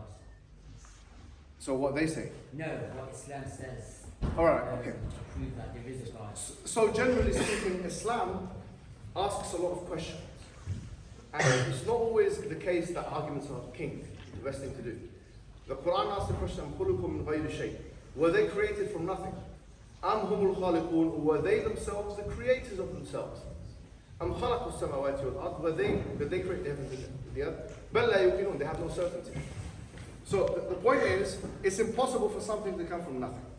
That's something which almost everyone agrees with. It's impossible for the universe to create itself. So what kind of relationship does the universe have? I mean, what is the universe? Is it dependent or is it independent? Well, I could make the argument that the universe is anything which has limited variables made up of pieces, such that those pieces, if they're subtracted, the whole thing will be gone, is itself contingent, is dependent itself. Which means that you have to have something which everything depends upon, and it depends upon nothing. And this is what Allah has referred to as samad. So the point is, if you believe, you cannot believe that something came from nothing, number one. You cannot believe that the universe created itself, because that's impossible as well. It's like a mother giving birth to herself. So therefore, what's the option? What's the third option? That the universe, say, has a dependent relationship with something which is independent. Anything other than this, as a conclusion, will bring about absurdities. That's pretty much the Islamic answer, I would say. Who did I say? Did I say you, yeah? Yeah, go on. What do you think of Islam who don't think that philosophy and Islam can coexist? Well, I mean, some Muslims say that, you shouldn't use philosophy and so on. I think the problem with them is they haven't been able to define what philosophy is in the first place. They don't have a ta'rif. They don't have a definition of what philosophy is. And so when they tell us what is philosophy, Cambridge Dictionary defines it as using reason to come to know about the world and the nature of the world and so on. So who in Islamic history has said using reason is not allowed? Imam Ahmad, the father of, if you want, apparentism, the zahir, meaning the prima facie, he believed in that. Ibn Taymiyyah, he wrote a book called Darul Ta'ar bil Aql wal Naql, the lack of contradiction between reason and revelation. So it's to make it out, if we define philosophy really vernacularly as some kind of using reasons and methods, then how can Islam be against this? This is the point. And by the way, in this country we used to call science philosophy. It's called natural philosophy. So what that means now is if philosophy, and Ibn Taymiyyah mentions this, he says that included in philosophy is science, tibb, and medicine actually. So does that mean now you're going to disband it? If you want to be consistent and say that philosophy is not allowed, well, Ibn Taymiyyah, especially Salafists who say this, I mean, not all of us Salafis say that, right? But some so-called Salafis, neo-Salafis, or Madkhalis, or whatever, they will say this is not allowed. But then when you give them this, I mean, I did this thing, this Madkhalis, this kind of like fringe group, have been having a back and forth with them, and they consider everyone an innovator except for themselves. And I wrote something, I translated it and I put it up online, saying that you can use philosophy sometimes, you can for these reasons or whatever. And this comes from a man called Sheikh Ahmed. So they all considered him a heretic. They said, this man's a heretic, he's a muqtada. Why do you need to follow him? He's a complete innovator. And then I said his full name is Ahmed Taqib Ibn Taymiyyah. Obviously they follow him, right? So then it was a really embarrassing situation. So if you look at the books of those who they follow, those who say that stuff, they don't actually say what they say. You see? And it's an open secret. In my newest book, The Burhan, I translate everything. In the previous one, I translate everything. I'm not just saying this to you. I've got references and page numbers. So at the end of the day, they have to first refute this point. If they refute this point, then I'm willing to concede. But there's no way you can refute this point. Ibn Taymiyyah saw that philosophy included medicine, that included maths, What? So now you're going to tell us not to do mathematics? So teaching my children 2 + 2 = 4 has become haram. This is the kind of anti-intellectualism which itself causes doubts and is problematic for Islam. But this is a fringe group that say that stuff. Let's see if... yes, this brother here. I've always wondered, like, as a Muslim, has the Big Bang Theory been approved in Islam, or has it been justified in Islam? The Big Bang is not something that, look, there's two approaches. Well, it's called the concordist approach. It's called the bold concordist approach. This is what David Chatz called it. A particular scholar called it the bold concordist, which is that you believe that the scripture is saying that certain scientific matters happen. Now, I think that's a false approach. Now, I don't even, Zakaria Naik and so on, he uses it. He says the Big Bang is mentioned in Surah Al-Anbiya, chapter 7, verse 30. كانتا رتقا ففتقنا أولم يرى الذين كفروا أن السماوات والأرض كانتا رتقا ففتقناهما وجعلنا من الماء كل شيء حي. That has not the unbelievers saw that the heaven and the earth were one part, and then you can't say that's talking about the Big Bang. Al-Tabari says there's like 6 interpretations. So I don't agree with the bold concordist approach. I don't think the Quran is mentioning the Big Bang. I can't say for sure it is. But the Big Bang is not something which we're against. Because the Big Bang only postulates a singularity, that there was some kind of singularity. It doesn't say something came from nothing. No, what happened before the Big Bang? What caused the Big Bang? What's the Big Bang dependent on? These are all questions that we then have to follow up. And in fact, atheists now have been most threatened by the Big Bang. Because, they have a reason for being threatened. There's one of the most popular arguments for God's existence is called the cosmological argument. And the second premise is that the universe began to exist. The point is, this doesn't favor the atheist movement at all. And in terms of Islam, I don't think the Quran mentions it explicitly, and it doesn't actually. But we don't have a problem believing it, so long as we believe the orchestrator of it was Allah. Yes, sir. Yes. Do you think the Western world has too much freedom? Like, its freedom is like, it's in schools and primaries we're told, oh yeah, you should do whatever you want and everything. Do you think that's an issue? Well, I mean, look, the question was, do I think the Western world has too much freedom? First, we have to define freedom, and Rousseau put it nicely. He said, man is born free but everywhere in chains. I mean, what is freedom, in fact? Is freedom even feasible in the first place, If we're talking about political and social, so-called freedom, where you can do certain things, you can believe certain things, or parenting, freedom in parenting, we have to really specify. Look, we as Muslims also believe that people have a choice to make about what religion they want to be. If they're not Muslims, they can have a choice. There are some things we agree with liberals and Westerners generally. We're not liberals, with a small L. Yeah? However, having said that, it's important to note that the dream, the American dream, is actually everyone else's nightmare. There is no freedom, because when you're taking someone out of their economic positioning, because of capitalism and liberal economics, supply-side economics. The question is, if you don't have money, what freedom do you have? If you have relative poverty being expanded, and you're now, the choice for you as a black man in America has come out, either be shot or go to jail or something like that, because you've been forced into a ghetto, then that's not really freedom, even though in the Constitution you have the freedom of speech. But in reality, you don't really have the freedom of expression. So what is sometimes disguised as freedom because of constitutional rights, either institutionally or sociologically, can be something which is averse to so-called freedom in other contexts. So we really have to define what we're talking about. Would you want to say? The reason I asked this question is because there's this concept where people, I think it was someone at Sky in London, he was transracial. I don't know if you heard it. Sorry? Transracial. There was like this. Transracial, yeah. Yeah, I don't know. Basically, he changed it. He was like a British man, right? Normal British man. And he became Korean. Yeah, something like that. Yeah. And I was like, well, you're giving people so much freedom. At the end of the day. Yeah, I've got you. Let's deal with the transracial issue, because I think it's actually. I was in SOAS for a year. I was doing gender studies, in fact. Yeah, it's a very far left kind of university. And there was one woman in the elevator I was with. And she goes, the penis is a social construct. sorry for the kid there. The penis is a social construct. So I thought about how do I get her back in 5 seconds. Because that was how long I had. So I thought saying, therefore rape is a social construct. No, I mean, if you say the penis is a social construct, therefore there's no such thing as rape, because rape is defined as penetration with the penis. In this country, The law actually says a woman cannot rape a man. You know?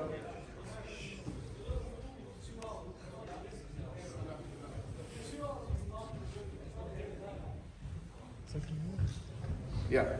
I don't know, someone was upset by that or they were upset by something else. No, I'm not saying I believe that rape is a social contract. I'm saying that if, on that grounds, if you say that the penis is a social contract, therefore, according to that logic, yeah? Anyway, the point is the same thing can be said about transracial thing. If you say that, well, actually, race is a social construct, therefore racism is a social construct. Do you get it? Like, if you say there's no such thing as race, it's not real, that is something which is resultant from an existential self-expression, right? That means then, therefore, if you say that this is racist, what is racism? We say racism is that when one race discriminates against another, some say because of power dynamics, whatever you say, but you have to have at least two races for racism to exist. And this is something I actually refuted Judith Butler about. There's a woman called Judith Butler, she's a third wave feminist. And she was talking about, she believes in something called gender performativity. So she says that sex is a social construct. So she, like actual biological sex is a social construct. In her book, Gender Trouble. And I said, well, I was interested by that. And I read another book of hers about, interestingly, about Israel and Palestine. And she took, the view that Palestine, are being oppressed and all that. And I was happy about it, obviously, of course, the Palestinians are being oppressed. But then I thought, no, wait a minute, don't be duped by this brother, yeah? I was speaking to myself. And I said, she is describing Palestinians and Jews. She's differentiating between Palestinians and Jews. But I thought that these biological traits were somehow self-expressions. Do you see what I'm saying? They're not actually instantiated in physical reality. You can't have your cake and eat it both. You can't say that gender and race are performances, basically. You're performing. I'm performing to be a tall, dark, and handsome man. Everyone knows that's false. Everyone knows it's the truth. I'm not again. But we're not performing to be whatever it is we're being. We are being that thing. When people were taken in transatlantic slave trade, were they actually black? Yes, they were black. If you say, race is a performance, and a white man can identify as black, therefore, there was no racism. Because how do we know how these guys would, there's no race. You've destroyed race. So by going to the third wave feministic extreme of postmodernist self-expression where things don't actually, exist like that, you're actually, and this is why there is a conflict between people like Jermaine Greer. That's her argument. We mentioned Jermaine Greer, the second wave, that's her argument. She's saying that if you say this stuff, that's why she's against transgenderism, or the idea that they can be identified as women like that. Because she says that if they're women, that means that we've destroyed the patriarchy. There's no such thing as patriarchy no more. Because patriarchy is the idea that men are opposing women. Judith Butler actually mentions this in her book. She goes, the patriarchy, she actually attacks the patriarchy. Because the idea of a binary narrative is repugnant to third wave feminists. So in a nutshell, therefore, if people argue on these lines, it's easy to refute them with their own argument. Yeah. No. Yeah. Sorry, I'll come to you next. It's difficult. Yeah. Do you believe that Islam says that non-Muslims will go to hell? Yes, and not non-Muslims. So Islam doesn't say non-Muslims will go to hell. It doesn't ever say that. The non-Muslim will go to hell. It says that the kafir will go to hell. Now, obviously, in Shari'i terms, the kafir, or this is a very cliche term, the infidel. But it's not really the infidel. A kafir is a farmer, linguistically. I'm not joking. In the Quran, it says, يُعْجِبُ الْكُفَّارِ. I mean, the kuffar, this word kuffar here doesn't mean an actual disbeliever. It means a farmer here. So, why is a farmer a kafir? Because he has a seed and he covers it up. And likewise, a kafir or a disbeliever, he has seen the truth but he's covered it up. So once you've been presented with the evidence of Islam and you cover it up or you move away from it, then and only then can you be eligible for the hellfire. Then and only then can, and that's what the Quran says, وَمَا كُنَّا مُعَذِّبِينَ حَتَّى نَبْعَثَ رَسُولًا. Chapter 17 verse 15. We won't get to punish them until we send them a messenger. So someone can come back and say, well, actually, then that's not fair. Well, they spend the rest of their life in the hellfire. How can it be that they were disbelieving for 60 years and they'll be burning for all eternity? This is a disproportionate punishment. So then one can reply to that and say, well, actually, let me give you an example. If someone stabs somebody, how long does it take to stab somebody? We've used a lot of stabbing examples today.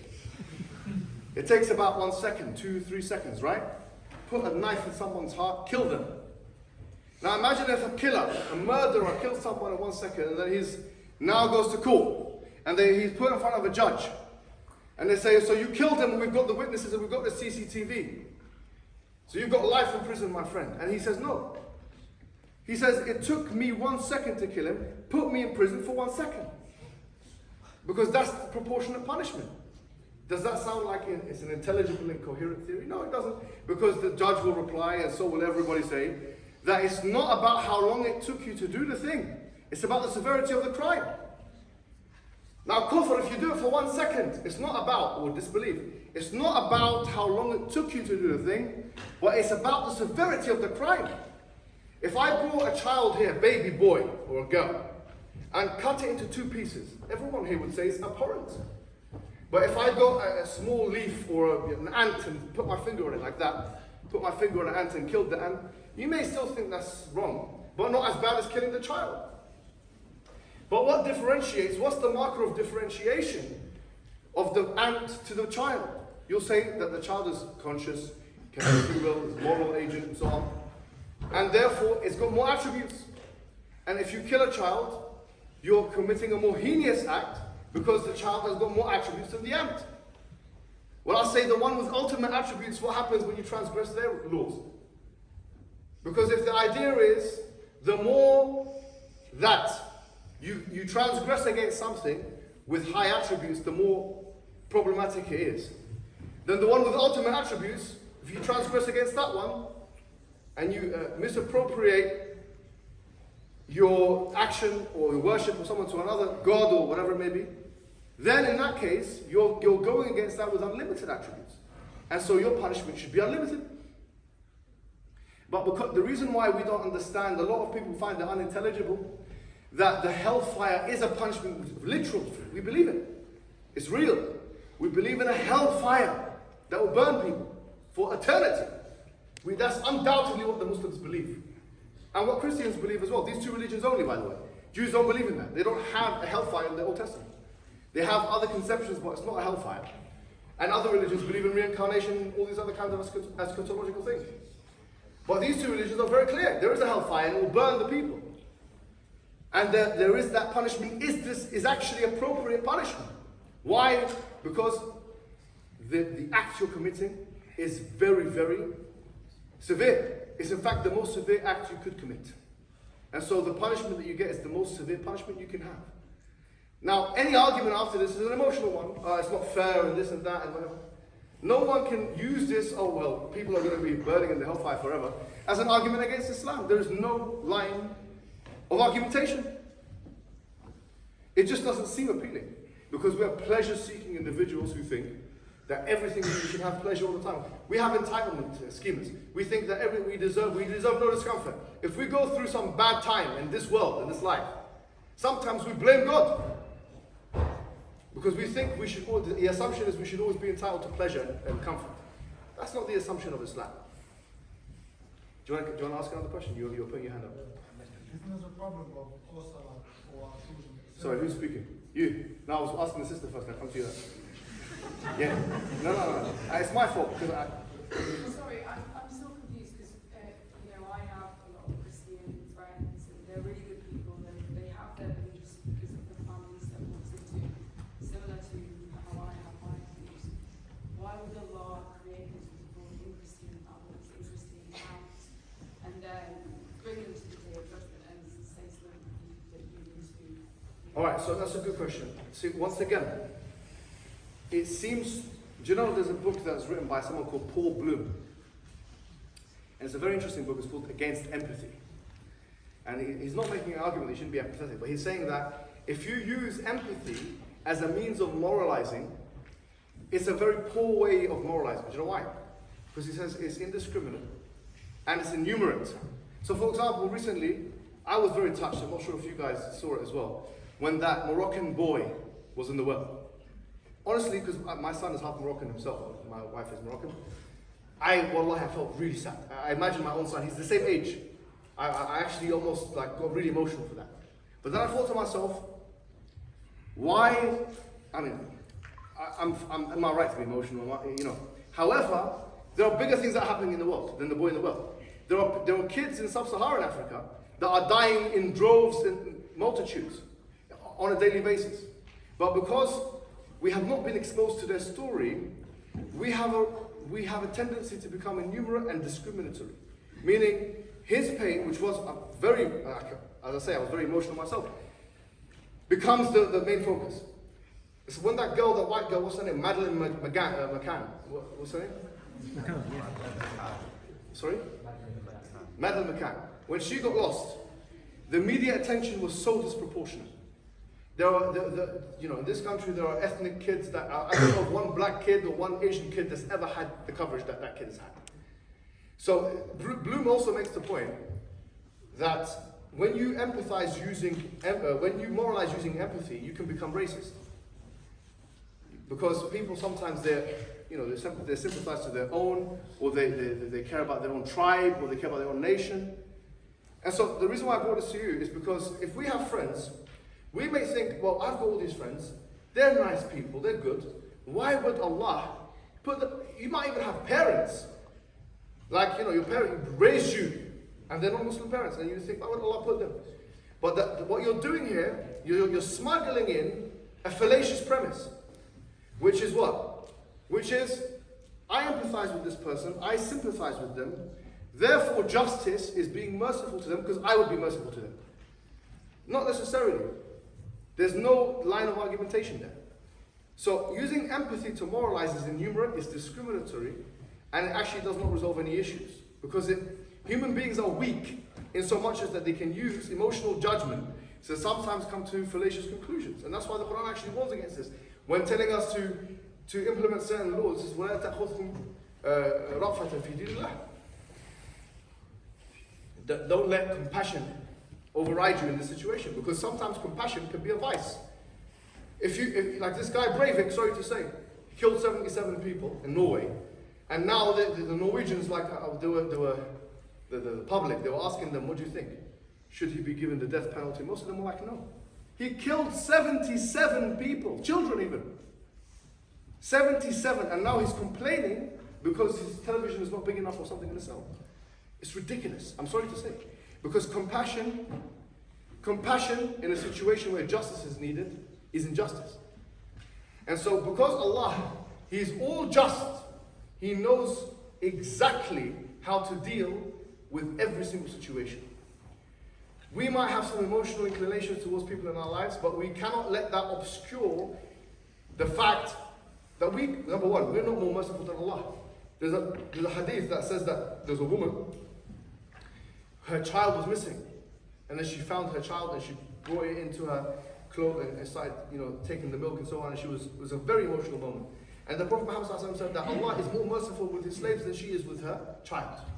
That's the depth, and that is the magnitude of Allah subhanahu wa ta'ala's mercy. He is the most merciful, but He's also the most just. And so, sometimes as human beings, we can confuse our own proclivity to sympathy and pity, to discriminatory empathizing with compassion. And as a result, we think this person shouldn't deserve to be punished in X, Y, Z way. The truth of the matter is there's no coherent line of argumentation there at all. It's just that we cannot see, going back to the point, we can only see the pixel and Allah can see the picture. Once again, to be clear, we're not saying that all non-Muslims are going to go to hell.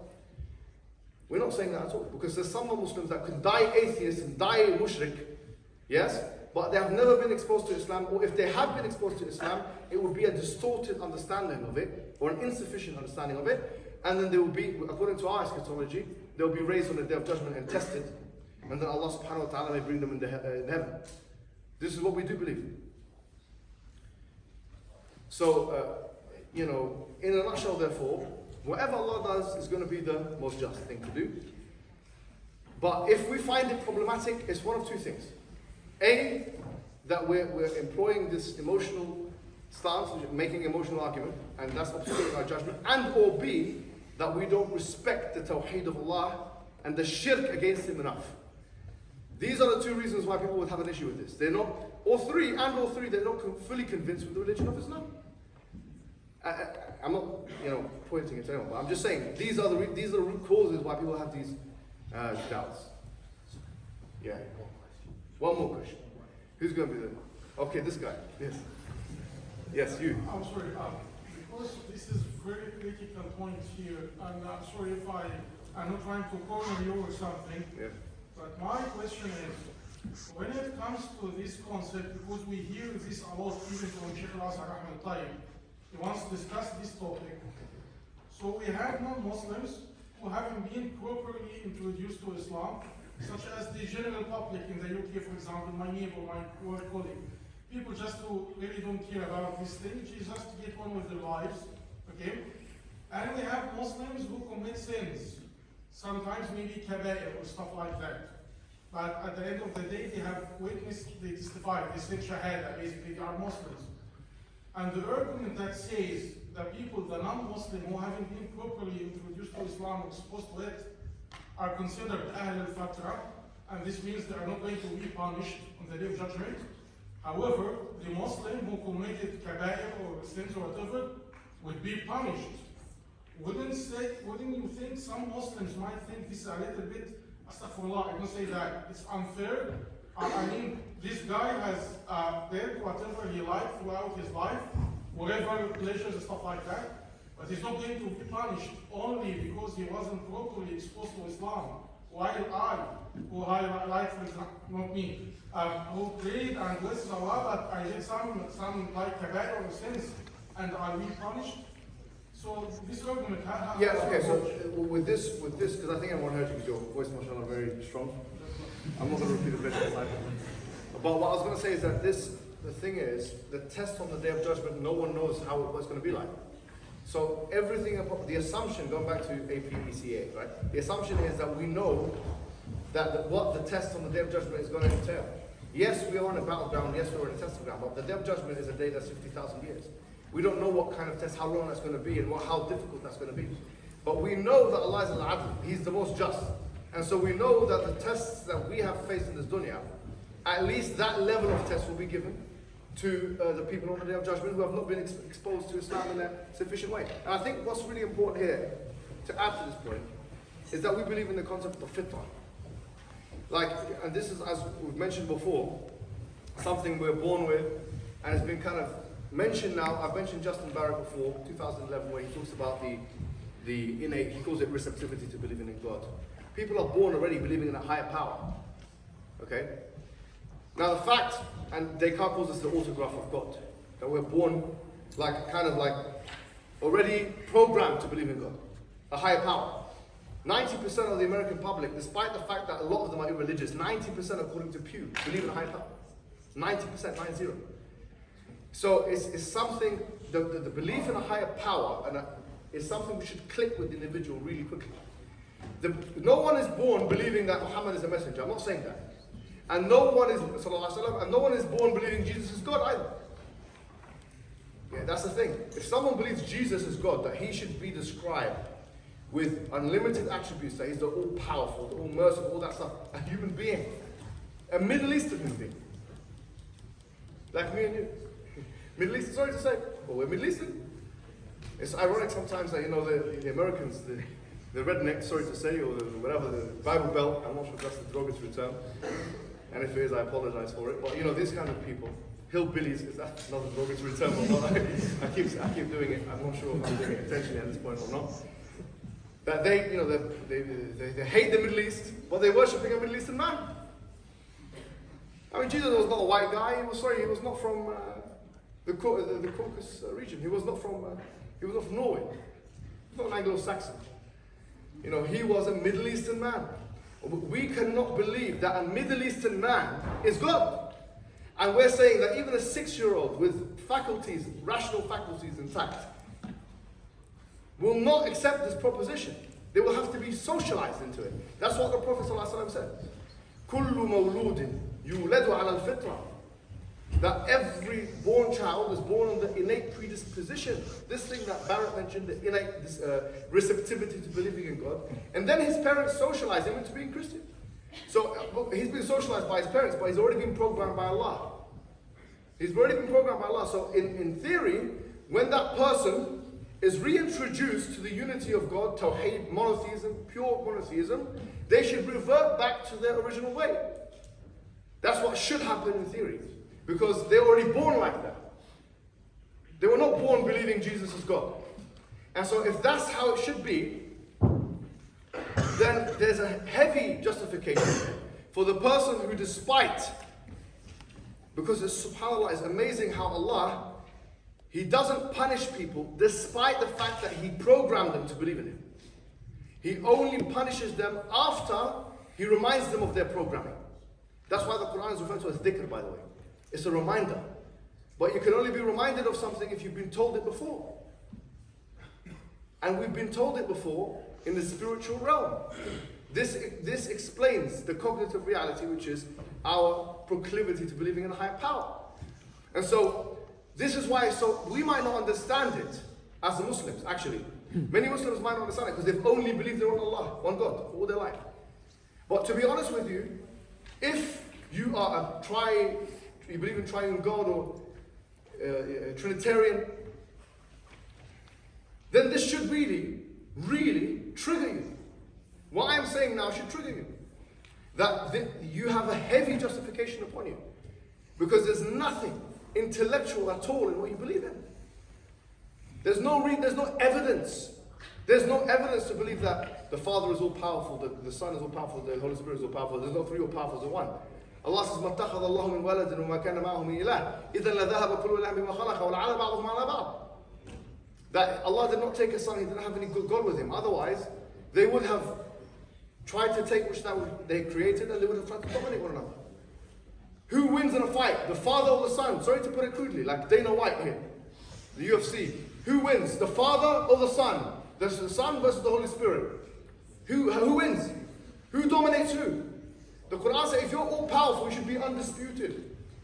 No one beats you. You're the one. But if it's father versus son, and you're saying what? It's going to be a draw? So what? The God draw. Does God draw in a fight? The Father, Jesus Christ, who's the God, He draw in a fight. Doesn't even know how to win.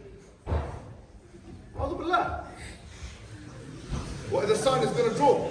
Okay, well, you say no, the father wins. Okay, if the father wins in the fight, that means he's the God, and the son is not the God.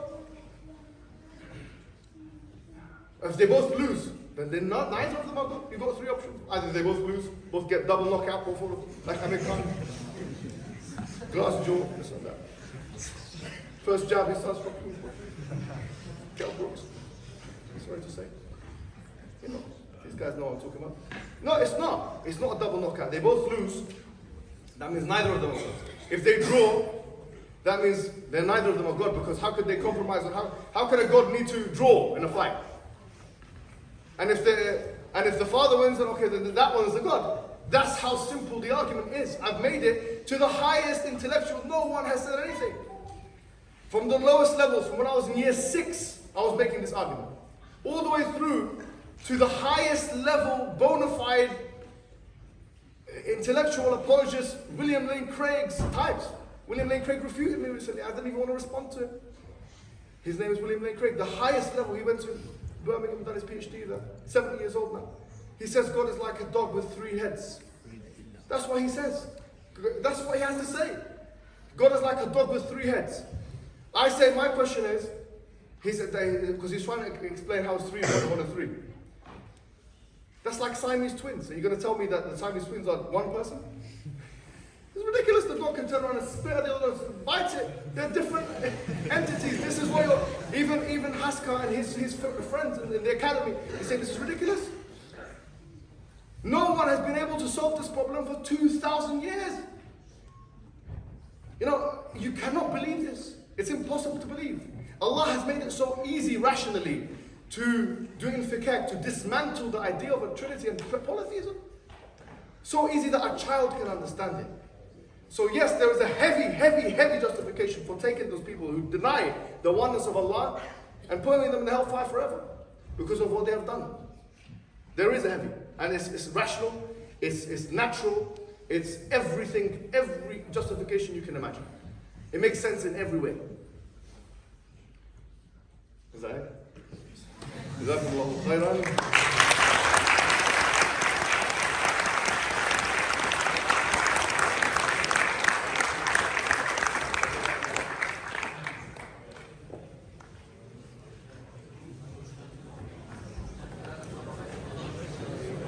Guys, just if I could make a quick announcement before people start leaving. Sorry, just quickly.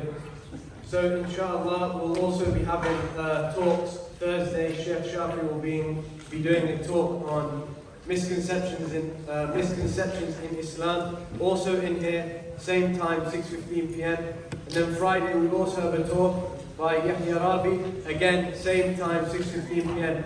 in here. Inshallah, we look forward to seeing you all there. Jazakallah khair. And one more thing. Sorry, really quickly. We're starting Ramadan collections for iftar. We're going to try and do iftar for as many days as possible. So if any of you could donate to the QR code above, it would go a long way in providing iftar to any students, any community members.